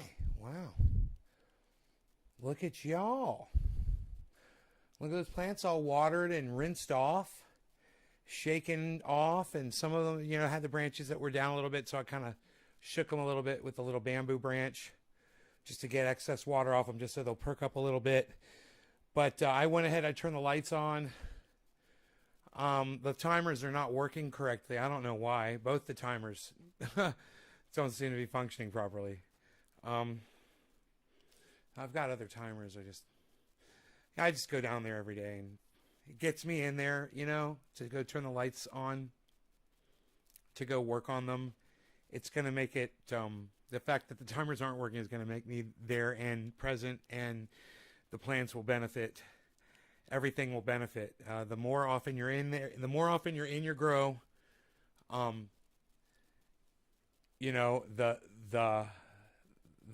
healthier it will be. It will reflect that your presence has been a huge influence on every aspect of that room. You being in there, it means so much, and there is so much to do in there, and just keeping that soil wet, man, when those roots hit that wet soil, they're going to be so freaking happy. They're just going to explode and just keep going through there. And I can put rings of nutrients on the outside, all kinds of stuff to make them just explode. Plenty of fish oil and fish emulsion and blood meal and bone meal and fish bone meal and fish meal and bat guano and Epsom salts and hard rock phosphate or soft rock phosphate, whatever it's called, and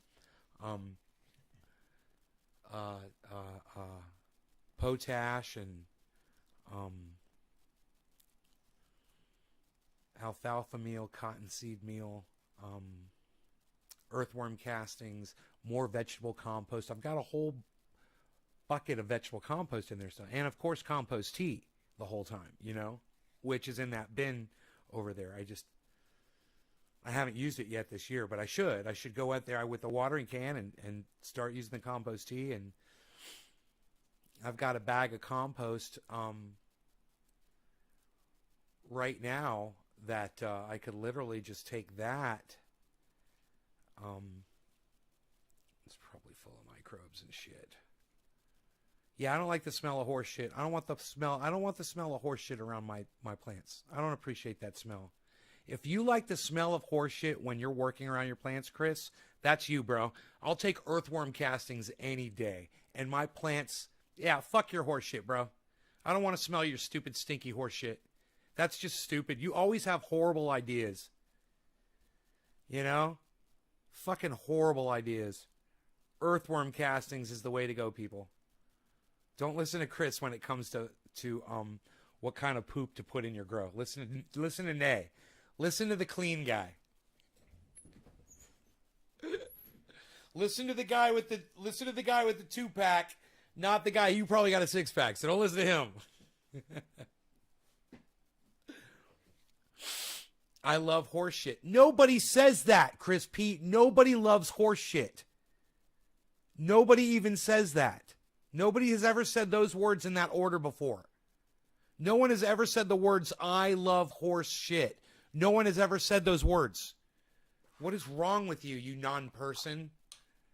You just have to stand out, don't you? Go eat your ice cream. I already did, dude. It really bothered you, didn't it? That really bothers you, doesn't it? I'm glad. I can still taste that tiramisu. Oh, it's okay, bro. You know what? In 16 hours, I can have more. I can have as much as I want in 16 hours.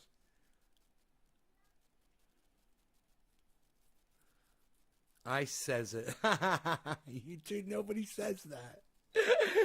Nobody says it. Chris is like, I says it.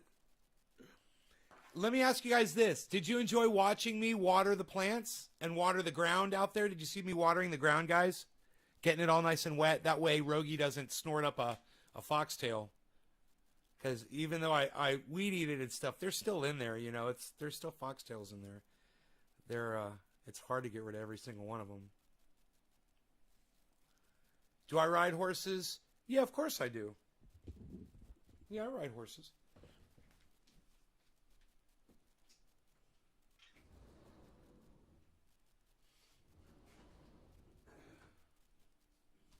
English style. I put on my chaps and my leggings. And my little black hat.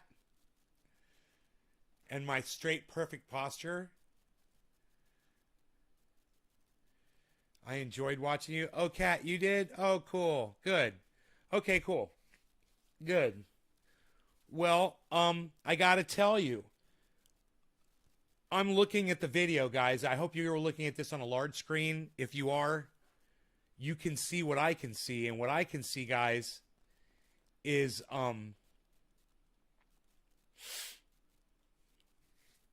look how beautiful and green these plants look now that they're all rinsed off. Do you guys notice that? The leaves are really dusty. And as the water drives off of those leaves, I'm pretty sure those LED lights aren't enough to burn the leaves with the water droplets that are on there. And plus the LEDs, they're really far away from the plants. So I think we should be okay with that. I could go pull the plug, just let them dry for a couple hours just to be safe. I don't want to get water spots on my leaves. But I shook off a good part of it. And like I said, the lights are really far away. It's not like sunlight, and it's not like a grow light, that's right above the plant. It's just a light to keep it from going into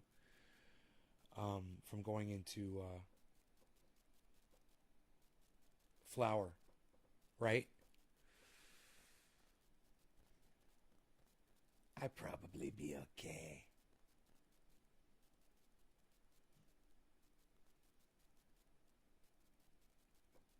I could kill those lights from right here in the kitchen if I wanted to. I got the circuit breaker up here.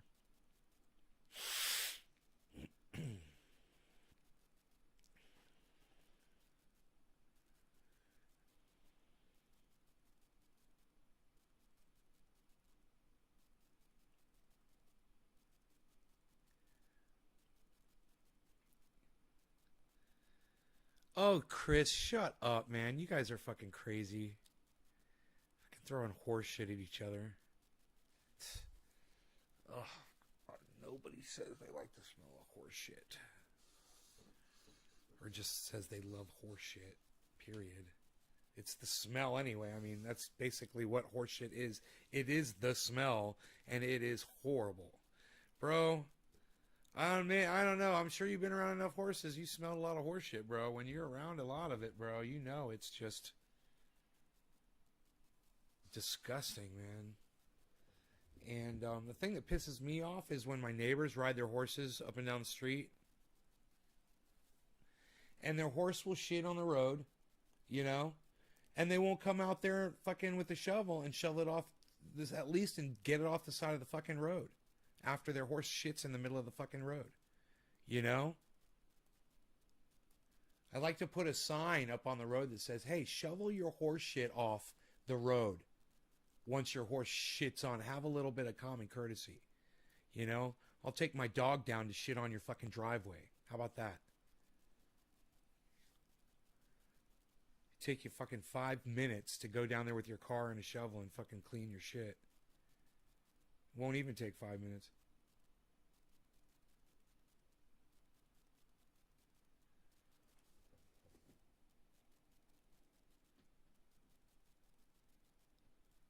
I don't know what that means, but yeah, fuck horses, man. Fuck them. I can't believe, and let me tell you something else about horses. I can't believe people that have horses and think that it's like some kind of a fucking pet, and enjoy that like a person enjoys a dog. It's like, I'm not saying that a horse isn't lovable and that isn't worthy of being your pet, but if it was forced on you or something like that. But to go out of your way to purchase one or to obtain one, it's just complete insanity. Your whole life comes to a fucking halt. Who are you going to get to take care of that horse if you want to get away for a day or two? You know? It's like, what the fuck are you doing? Fucking horses, man.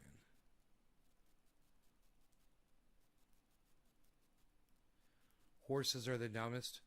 Well, I pulled my car up to a stable, to a fenced-in area where there was a horse, a beautiful white horse, and it came over and it just wanted to be friendly and it wanted to be pet, you know, and it was really affectionate. It was really nice. There's horses out there that are really sweet and they're smart.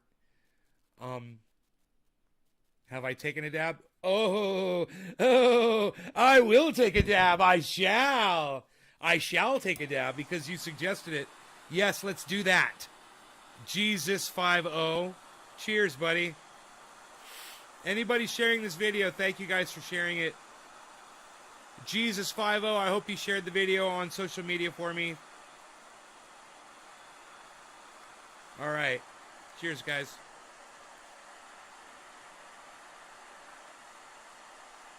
Yeah, we've been live for over 2 hours. I've been smoking the whole time, man. We've been live.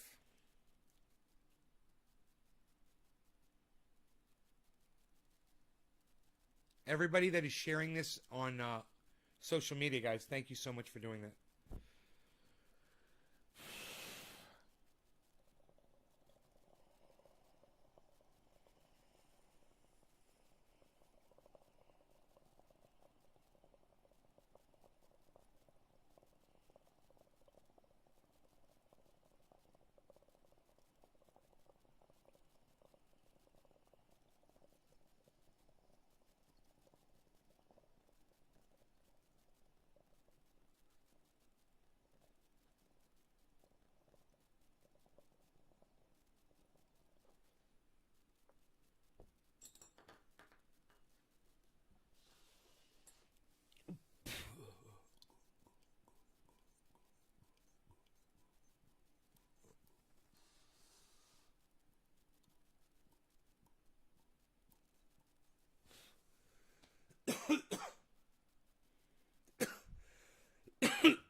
Sounds like a song.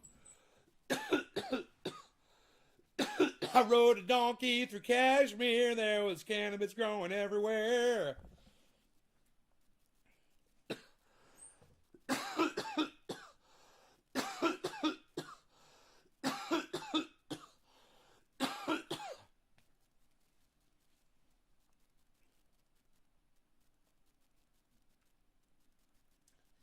Dude, that dab was so delicioso.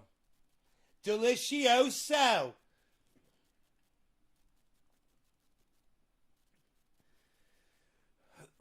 Oh yeah, boats are bad. I refuse to own a boat. And the fact that I get seasick. No, thank you. Yeah.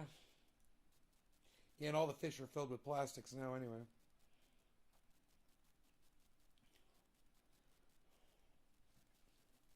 You know, there's 21 of you guys here. Who's going to leave my show if I play you one song on my guitar? Who's going to leave? I want you guys to be honest with me. If I play you one song on my acoustic guitar, there's 21 people here. Who's going to leave the show because I play you one song on my guitar? Who would do that to me? Because it's just not nice. And I want you guys to stay and watch the rest of the show. Even after the song. I don't want to play the song and have a third of my audience leave like yesterday when I did that. So would you guys consider not leaving this time if I play you one song on my guitar? Okay? Can we do this? Are we good? All right? Are we good? Can we do this? All right. One song.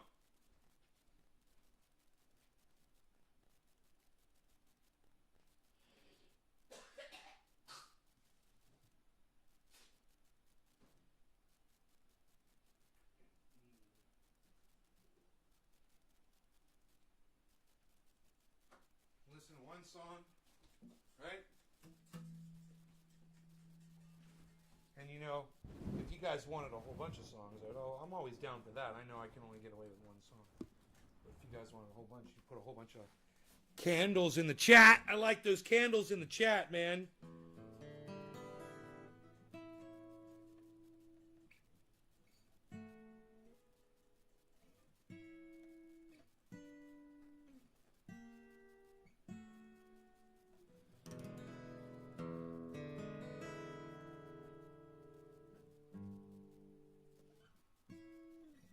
Well, I've never been to Spain, but I kinda like the music. Say the ladies are insane there, and they sure know how to use it. They don't abuse it. Ain't ever gonna lose it. I can't refuse it. Mm-hmm. Well, I've never been to England, but I kinda like the Beatles.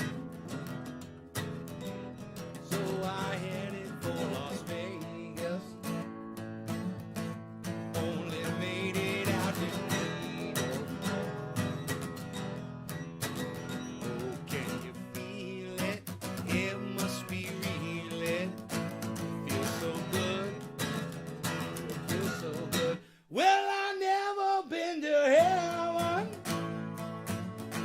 but I've been to Oklahoma. Well, they tell me I was born there, but I really don't remember.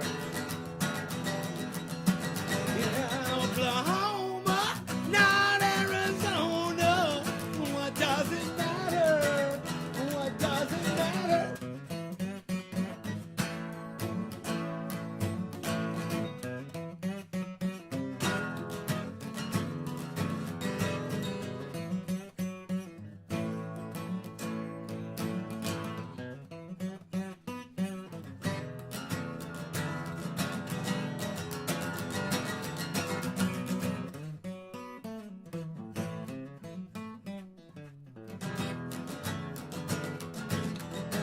No, I've never been to Spain, but I kinda like the music.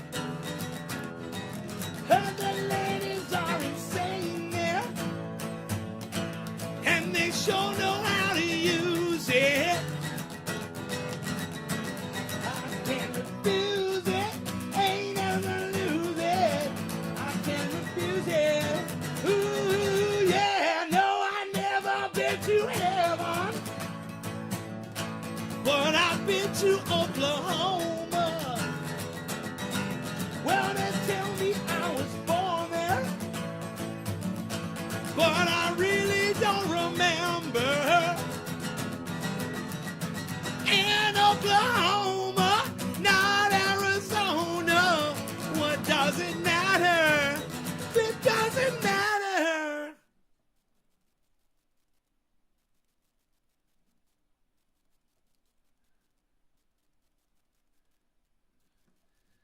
A wireless camera for home security? Some guy comes in here and asks me for a wireless camera for home security. Yeah,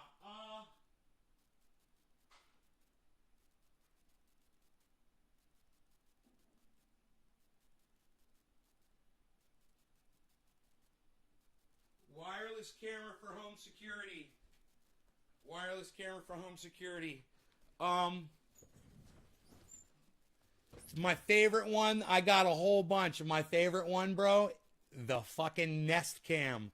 I love it. Check that bad boy out. I fucking love the Nest Cam. Thank you, Wyman. Dude, the Nest Cam, you fucking put it anywhere you want, anywhere in the house within range of your Wi-Fi. You put it outside, you put it inside, and you can access it from anywhere in the world. And I do all the time. When I leave the country, or when I leave the state, bro, even if I leave my house and I'm going to hang out with my friends for hours and shit, I'll tune into that motherfucker.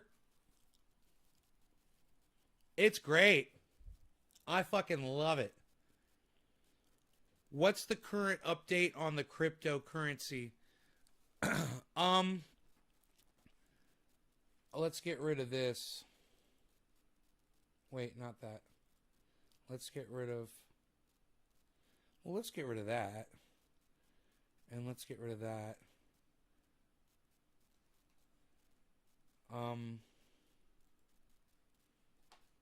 We could take this down. Those plants aren't going anywhere.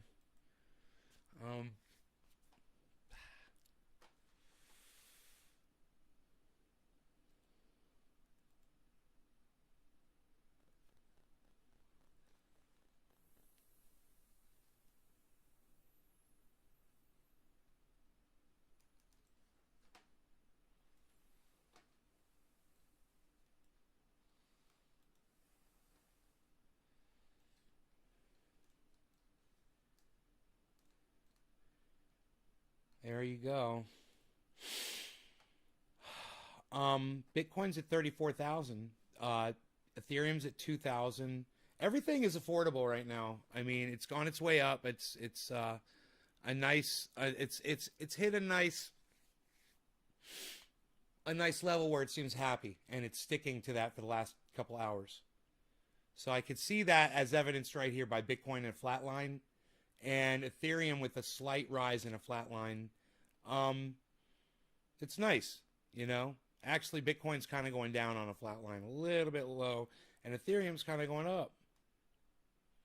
Interesting. And our alts, ADA and Matic, they're kind of different. ADA is doing what looks like Ethereum is doing, and Matic looks like it's doing more like what Bitcoin is doing. So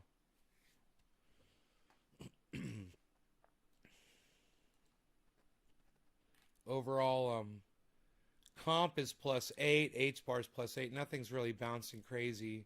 There's a lot in the red though, and Earn is -29. That's not a good sign. Eagle -10. This is not a good sign. This is actually, it looks like it's lower than it was before when we tuned in. So we'll just have to keep our eye on it. I mean, this is the week, man. This is really scary to happen. You would expect something like this to happen on a weekend, but for this to happen on a Tuesday, oh my goodness, who knows? We'll just have to see. You know, we got to hang in there and just watch the numbers and see what happens, man.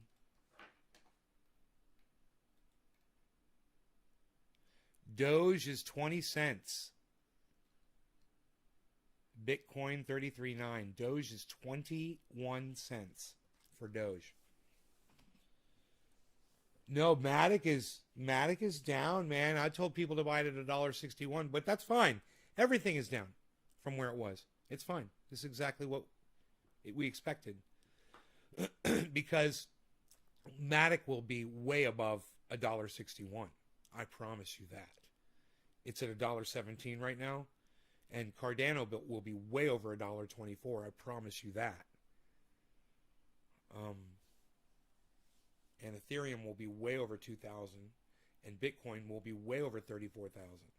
Way. So, those of you that are hodling, that are just watching this happen, like I am, you're going to fucking love where it is in a few years. You're going to be really happy. You're going to be really glad that you did this. Remember, only 6% of Americans hold some kind of cryptocurrency. Only 6%. You are on the beginning. If you hold any of this stuff, you are on the front of the wave, man. You're ahead of everybody else.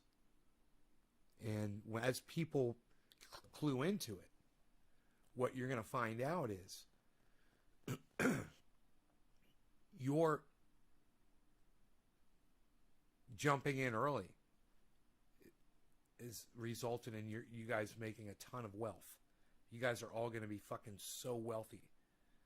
You know, and those of you who have like a little bit of Doge or a little bit of this or a little bit of that, it's a few bucks, you know, $20 or $50 or whatever, and it went up to 100 or went up to 1,000 or whatever, and then you sold it all or whatever. You guys are fucking idiots. You guys are greedy, stupid little fucking idiots.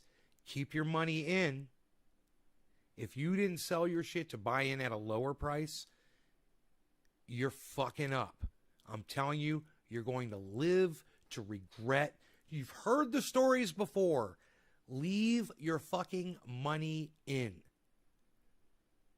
Leave your money in this market.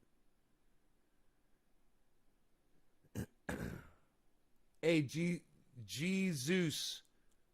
We don't call it marijuana. That's racist. We call it cannabis. It's racist, bro. It's a racist word.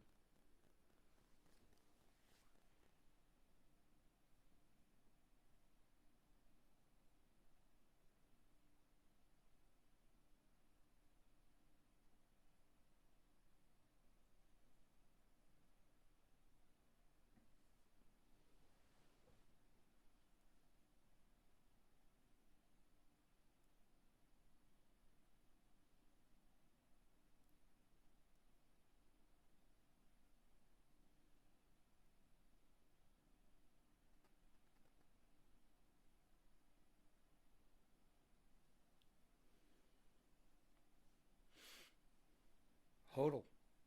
Hashtag HODL.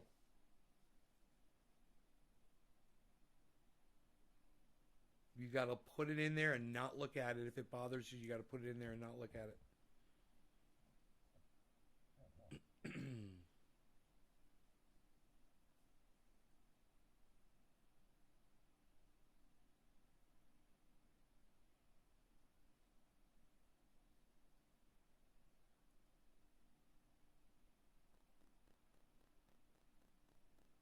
Really?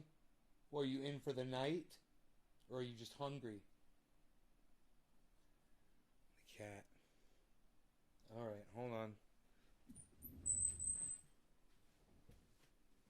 Hold on, cat. You coming in? Here, let me turn this light off. Okay, ready? Huh.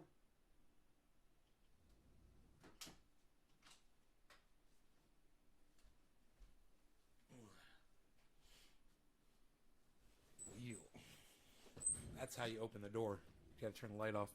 Turn the light off. I was arrested in Texas and went to high school in Rockwall near Lake Ray Hubbard, Dallas. Right. Okay. I'm high as fuck. I wonder what I'm going to do for the rest of the night. Usually I eat, but now I don't do that anymore. I don't eat, you know? So,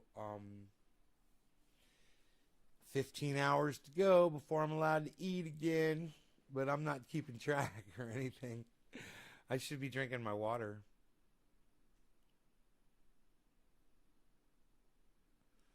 Right, Chris?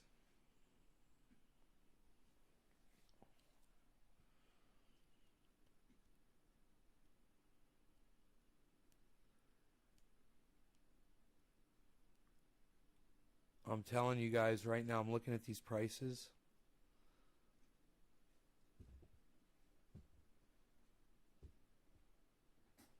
And I got money sitting in the bank too, and I'm not doing it. But if you're looking, if you've got money sitting in the bank and you want to do it, man, now is a great time. The Moon Carl says anytime you could buy Bitcoin under $40,000, do it. And it's at 34 right now. It's 6,000 underneath that.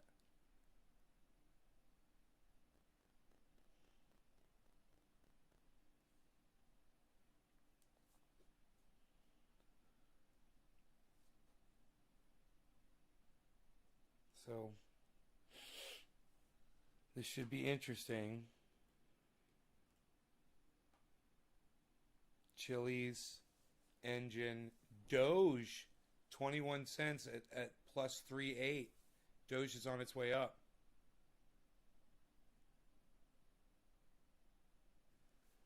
Man, 1,000. If I had $1,000, I wouldn't put all of it on Doge, bro. But I'd get some Doge, bro. I would totally get some Doge. But man, you've got Cardano, you've got Matic, you've got Ethereum, you've got Bitcoin. You know, you've got Polkadot. There's so many things that you could purchase with $1,000, $100, $100, $100. You get 10 different coins, $100 each. You would be fucking loving that shit. Just $1,000 to spend on 10 different coins and to just watch what they do. You would be loving it. And yeah, your $1,000 one day, you look at it, if you put it into CryptoCap or CoinMarketCap, it tracks all that. So you can see, you know, you put your 1,000 and watch it. It go down to like 700 one day, 600 one day. You'd be like, oh, my $1,000 is the value of it, 600, but you let it sit, and then one day it's up to $1,200, you know? And you're like, holy shit, I made 200. That would be a time I would pull profit out of that. Try to get your 1,000 out of it. Take 100 out. You know, there you go. Now, next time it does that again and you're 200 over, take 100 out. And just keep doing that, keep doing that, and keep doing that, and keep doing that until you get all the money out that you put in. Then you can justify whatever the fuck you do with the rest of the money that's sitting in there, because it's basically free money, you know?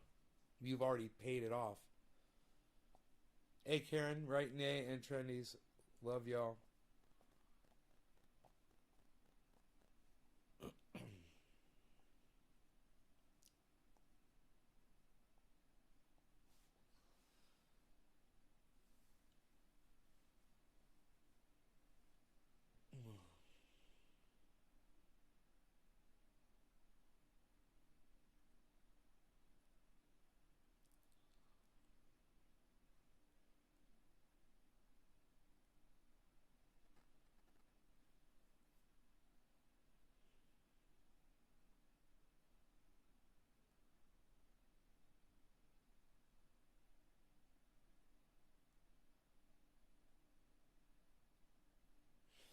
My father started the company that I invested in. It was a mini storage company. You can do it with crypto, John. You can do what I did, but you can do it with crypto. You could start trading, you know, like the Moon does, like Carl the Moon. You could totally make a fortune doing that. You know, I'm not making money off of my investment.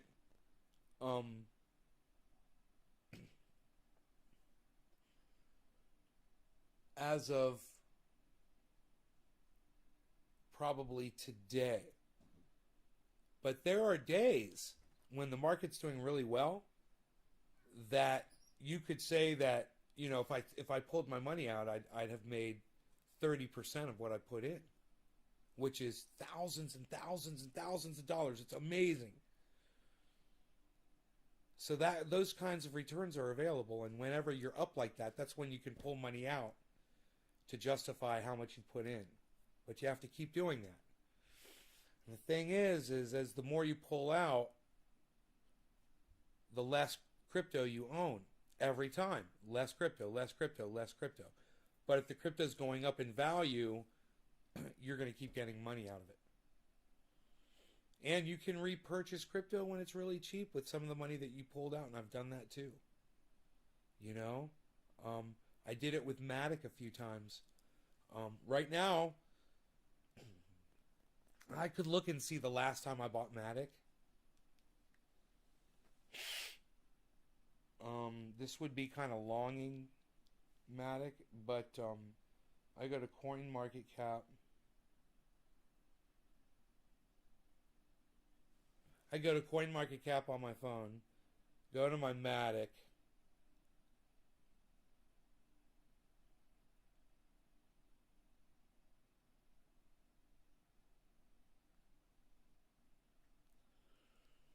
All right, and see what I bought it at. The last time I bought Matic, I bought it at $1.48. So I could get, right now, I could get it at $1.17. So I could purchase some at $1.17, and it'll bring my percentage average of what I've purchased in Matic down, the overall percentage, and it'll make well, I'm adding, an extra whatever I buy in value, but basically gives me more of when the coin is doing good, gives me more profit off of it because I bought more at a lower price than what I'm holding. Now, what's the lowest price that I bought it at?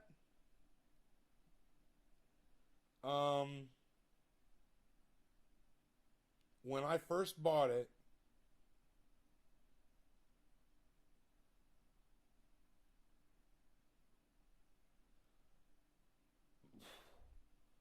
I bought Matic at 20 cents, man. So, depending on how much Matic I was purchasing, I might bring my overall average up by purchasing it right now. I bought Matic at 20 cents. I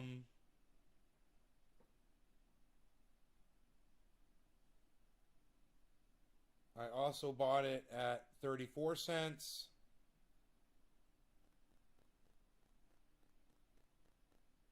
I sold it when it was $1.75. Savvy. I sold it when it was $2.10. And then I purchased more at $1.94. I purchased more at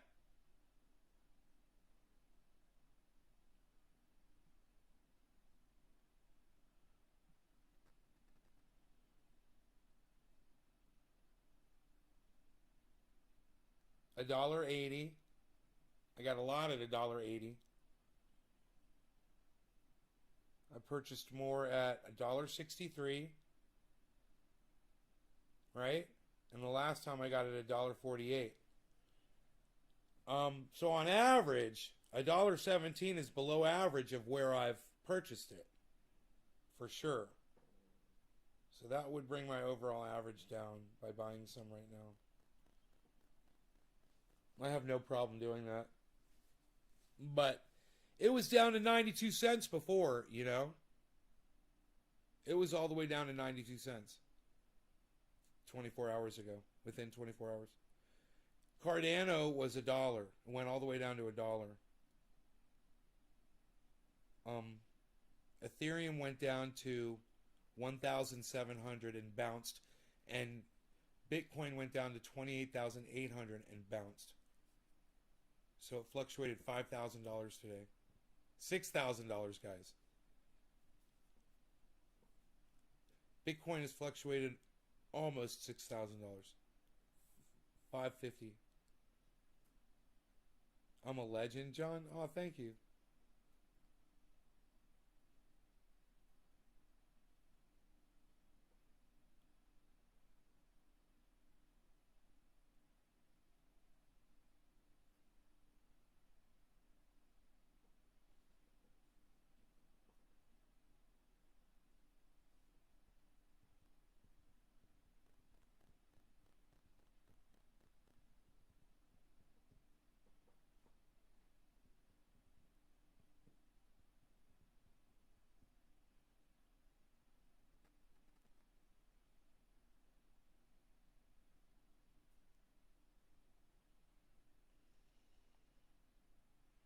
XRP is 50 cents.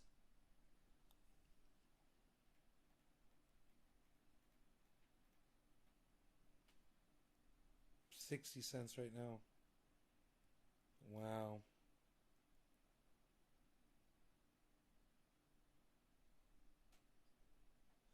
There's a lot of people that are thinking right now and they want to purchase in because these prices are so low. You know?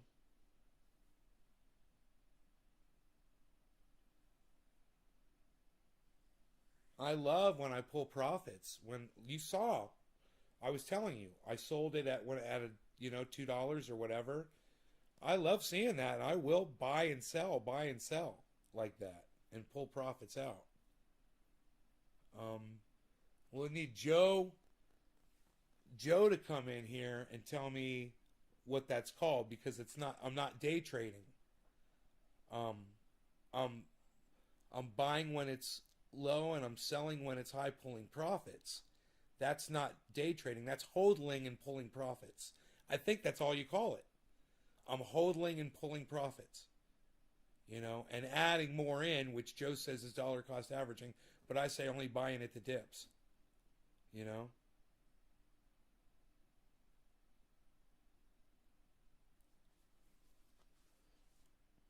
This is a dip for sure. If you looked at this over a period of,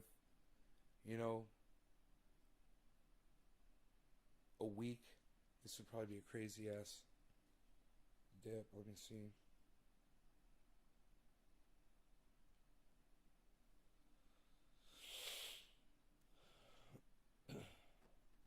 No, it was a gradual one, basically. Just over 7 days, just gradually went down. And then over the last day, yeah, there was a big drop. And now it's recovered from a huge drop. My portfolio's actually looking better than it was. It was really low, man. So, yay. My portfolio, I gotta get, here, I can just do this. I'm negative 25% on my portfolio. Not that bad. Tens of thousands of dollars down, but I'm okay. Did you hear about Mark Cuban's investment with Iron Titanium? I don't know about Iron Titanium, but I thought it was Mark Cuban did an investment with some kind of cryptocurrency and it dumped, and now he wants to regulate all crypto because he lost a lot of money or something. Was that Mark Cuban? I don't know. Let me know. All these billionaires are schmucks, if you ask me. Especially Elon Musk. He's the one that really needs to be punched in the mouth, as far as I'm concerned.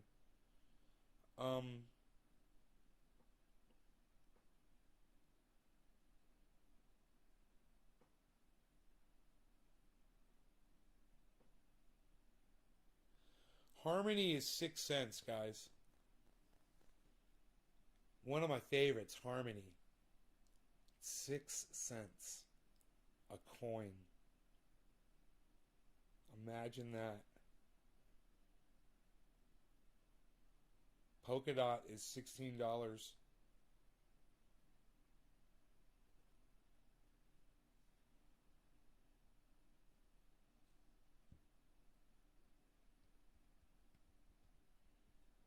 So 92 cents, and Bitcoin went down to 28. It never went down to this 22 figure, but it did go down to 28.8. It bounced right up off of it. 28.8. Exactly. I mean, you guys need to look at that so you can see it. Right here. 28.8 to the exact 0.0. I mean, is that as low as Bitcoin can go? Is 28.8? It can't go any lower than that? Then you're 5K over that already. What are we going to do? Are we about to go up? Is it about to explode? I'm always willing to buy Matic. Always. And I think I'm going to buy some right now. I think I'm going to buy one little chunk of Matic to add to my Matic collection. I'm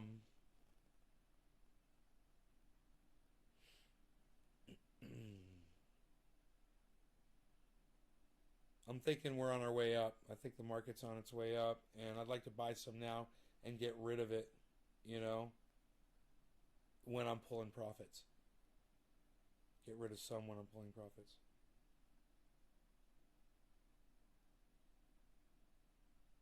Where's my Matic? Where's my Matic? Where's my Matic?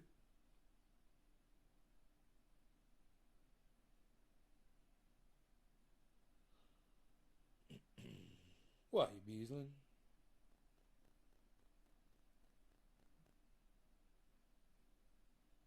Why you beasling? $1.18. Let me see what they sell it to me for. Why you beasling?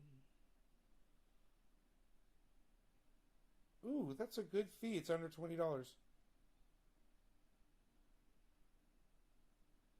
What's the fee if I do more?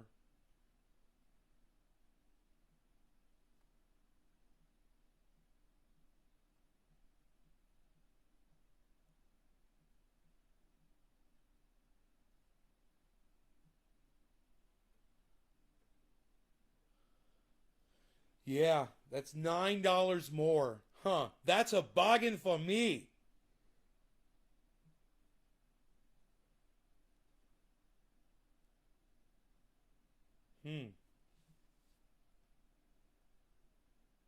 It's more than $9, but it was less than what it would be to get two purchases of it, which is what I was going to do. And I was like, you know what? I'm just going to go ahead and do it right now. I've been buying Matic and not putting it into my CoinMarketCap account. So my portfolio is literally more it's higher in value than I when I look at it and realize it's worth a lot more actually, because I bought a bunch and didn't put it in there because I was lazy. You can add it anytime you want. That's the beauty of it. But that will also affect your overall percentage of how your portfolio is. So if you're buying in the dips like I am, and then you check your portfolio when the market's doing well, that will, when you have those values entered in there, it will show you a much better percentage outlook over what you would if you hadn't put them in. It's a good idea to enter your stuff in, keep track, keep up with it. But you can always go through and update, The bank took the money? I don't understand. Bitcoin up 3%. Altcoins maybe go up this morning. 33.8.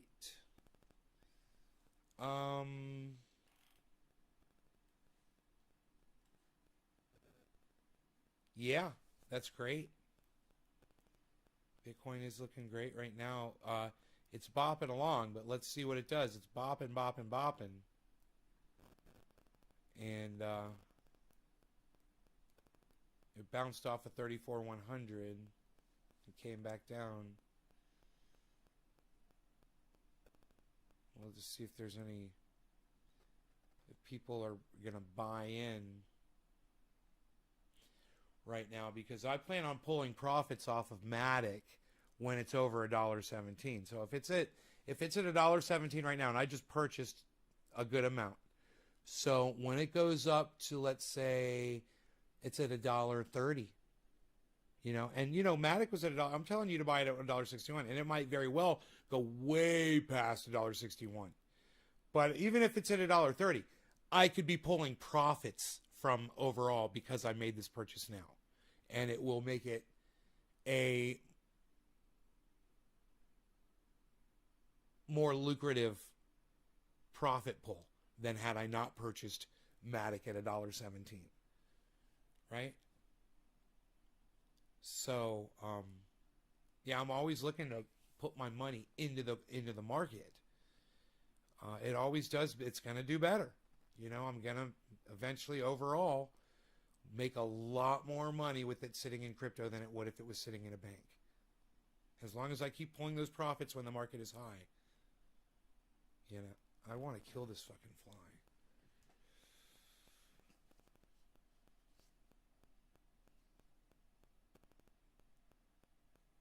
Fly's pissing me off.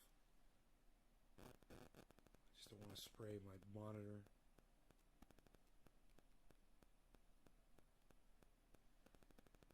Okay, he flew. Oh, I was gonna say he flew in the living room. Where these fuckers come from, man? Oh, look at him. I'm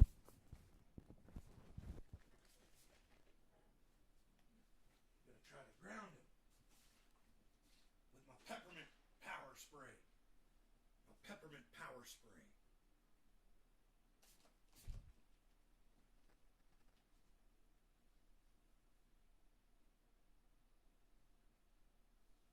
Slowing him down.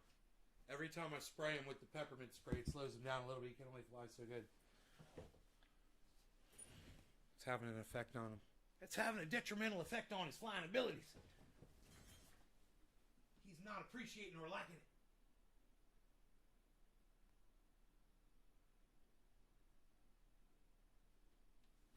I lost sight of him. It's kind of fun hunting flies with my peppermint oil water. You're not spraying bug spray around the house, you know. It's nice peppermint.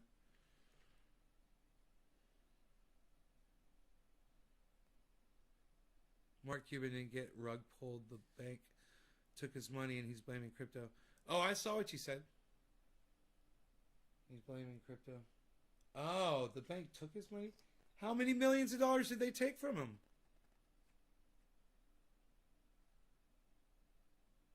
Dude, that fly is down. I don't know where he fucking went down somewhere, bro. I don't see him. I don't see him, man. I think I got him. I think I slowed him down. He's landed somewhere. Yo. I dealt with that dude. Bug assault. Yeah, that would have been fun. I've shot the bug assault many times at the local bar. They had him out on the. They had one of them out on the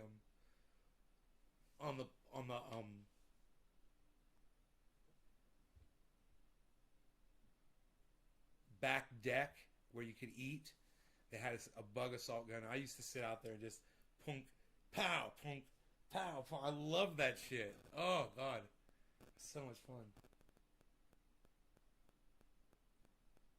Great. I love the bug assault. Love it. I like the bug assault in super slow-mo.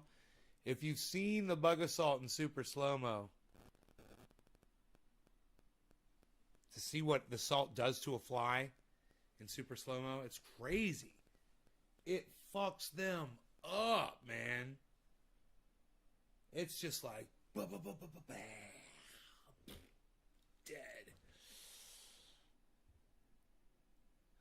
Great. Is that 3 spiders? Dude, it makes me want to catch this fly because I think I got 3 spiders up there to fight over a fly. If I catch this fly, and it's a big house fly too, bro. I'll throw them up there in that web and watch these 3 spiders fight over them. I think that's 3 spiders. Yeah, where'd you go, bro? Where'd you fly to, Mr. Fly Guy? Fly. You flying around, guy? Where you gonna fly to now, guy? You got some peppermint spray in your eye, bro? Where you at, bro? Can't find the fly, bro. Don't see the fly, bro. Dude, I sprayed him pretty good right here. The cat kind of distracted me. I wonder if he ended up... like, if I really fucked him up. Because if you get him really good... I mean, I could have got him with a drop of that fucking peppermint oil. Could have got right in like the spiracles and really fucked his shit up. I'm looking, man. I'm looking. I don't see him anywhere. Let me see. Is that 3 Oh, it is 3 big fucking spiders. Wow, look at that, man. Yeah, it's 3 spiders. I want to find that fucking fly, man. Dude, I wonder if he's ended up in one of the lights. Oh, he could be by the cat food, too. Let me check over there.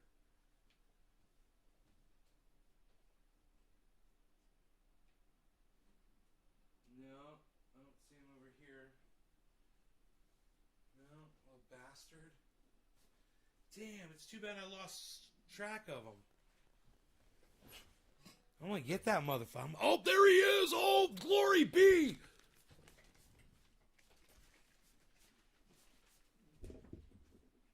Oh my god, I almost knocked my bong over. Hitting my mic. Here, let me move this out of the way. Dude. I got him. I got him, everybody.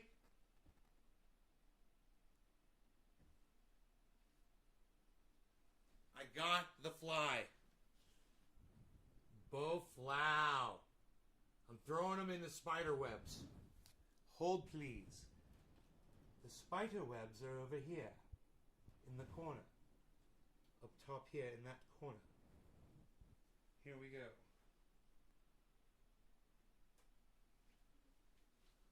You guys ready? 1, 2, 3. Get him! Get him! Get him! Don't let him get away! Don't let him fall out! Don't let him fall out! Don't let him drop! Get him! Get him! Get him!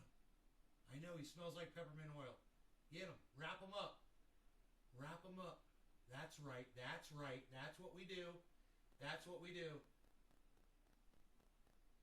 He's wrapping him up. His buddy's coming in there and trying to. The brother's coming in, fucking with him. Oh, you got him wrapped up. You got him. He ain't gonna drop him now, bro. Dude, the other two spiders are letting him. The other two spiders are letting him eat the fly. That he's bigger. Oh, here they come. The other two are trying to get in. He's gonna have to fight him off. This is gonna be interesting. There's gonna be a spider fight, guys. You guys want to see a 3-way spider fight?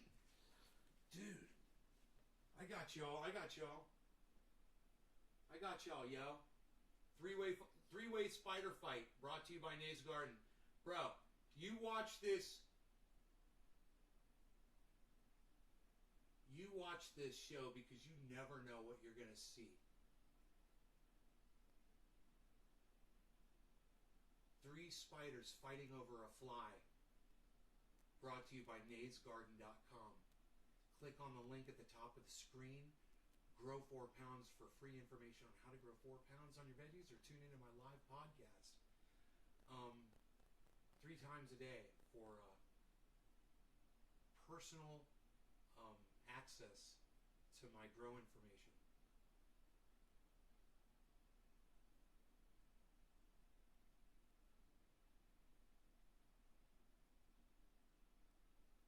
Dude, so he could literally wrap the spider up with his back legs and use his front legs to fight off his brothers and sisters. Stay away from me. He confused one with the other. The other one's like, wait, I was just chilling here. Why do you have to come here and mess with me? Now you got to deal with both of them. You fucked up, bro. You fucked up, bro. Now the other one's working on it. Oh, dude. You guys are... No, who knows who's going to end up with this fly? Who knows? The original one is the one on the bottom right.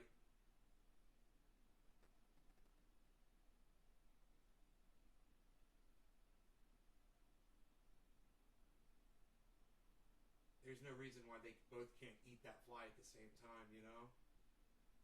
They might just happen to do that. We'll see. It'll be so interesting to find out. Dude, you guys want to see 3 spiders fighting over a fly? It's fucking great, man. This is like some classic Trendy Asdabbers Bowflow Splatow. Alright, here, check this out.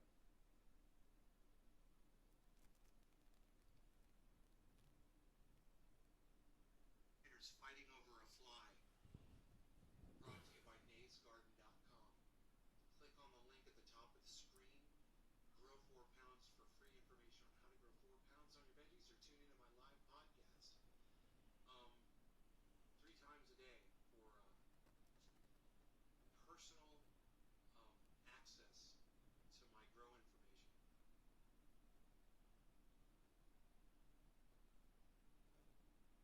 Yeah, flies to lizards. That's awesome. I've got a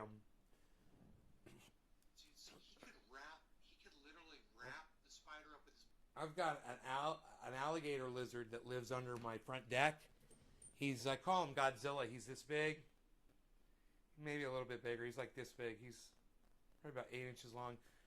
I got a beetle that was like a black beetle that was this big, and I put the beetle right where he lives, his little house. He was sitting right there looking at me, and the beetle crawled real slow right past him, and he watched the beetle, and he didn't eat it. And I was like, he's probably been eating all day, and he's probably fucking full. And he's probably going to watch that beetle and eat it later, I bet, you know? Lol, they are. Yeah, well, right now, only one spider is working on the fly, and the other two are off to the side. Now, the other one's coming over. Now, the other one is like, hey, get off my fucking fly. This was my fly. I found this fly first. The other one's like, yeah, but I've been sitting here helping you out.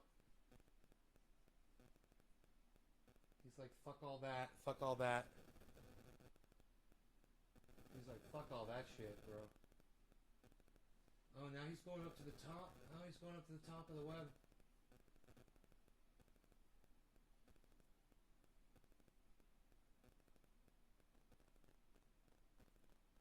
He's going up. He went up to the top of the web and he's coming back down. This is crazy.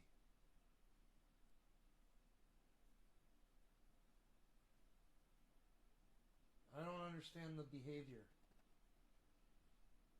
Now the other one's back there, wrapping up the fly. So they'll wrap up the fly, right? And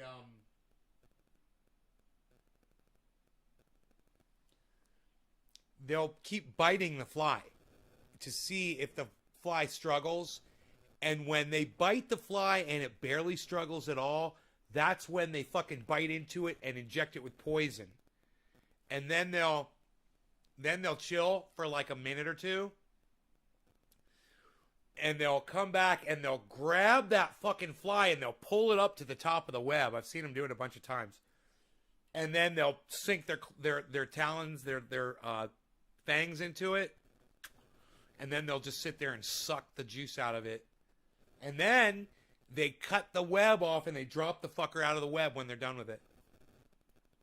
That's pretty amazing.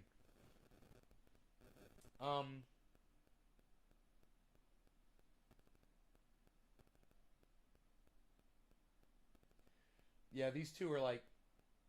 Now I've taken my eyes off, so I don't know which one is... Got it now.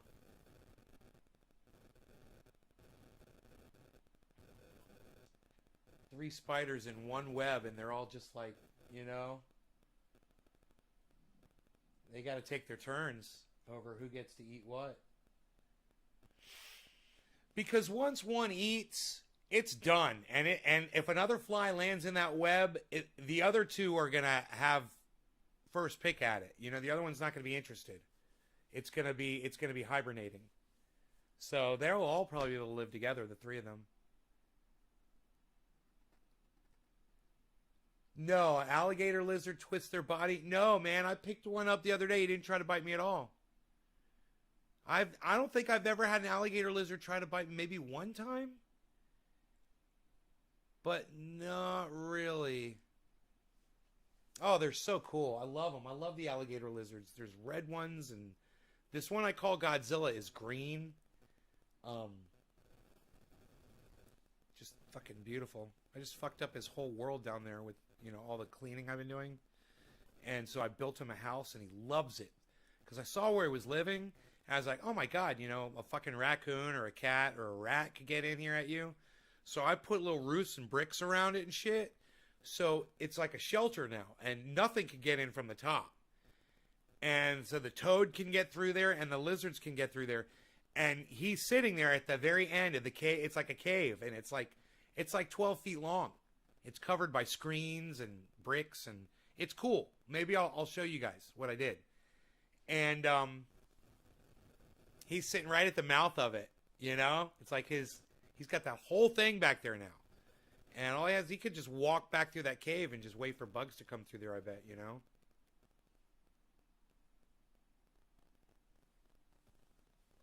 I got bit by a fucking mosquito. Fuck, dude.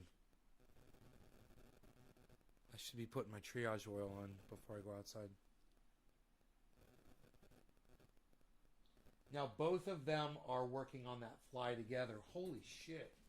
There's a discrepancy here. What are they doing? They are both tying up the fly. They're working together, man. Okay, now the other one's walked away and has let this one do it. Now the wings are still sticking out on the fly, but you know what's crazy? It's not moving at all. The wings aren't moving, so I think they've got a good amount of webbing around it. And I saw that it tried to bite the fly before. I don't know if it actually was successful in biting it.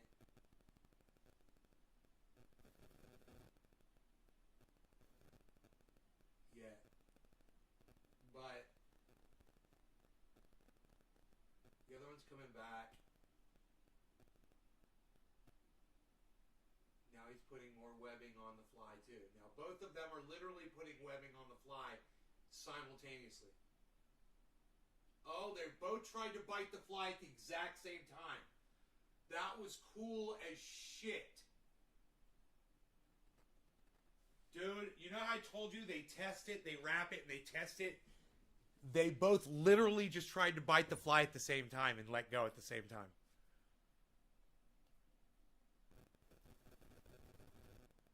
Right, John? You got little spiders? That's cool. That's awesome. So, my Matic has already gone up a penny. It's already gone up a penny. So hopefully this is a trend. It's going up, and Matic will shoot up to like $1.30, $1.40, and maybe I'll pull profits. You know, maybe I'll pull a few $100 out or whatever.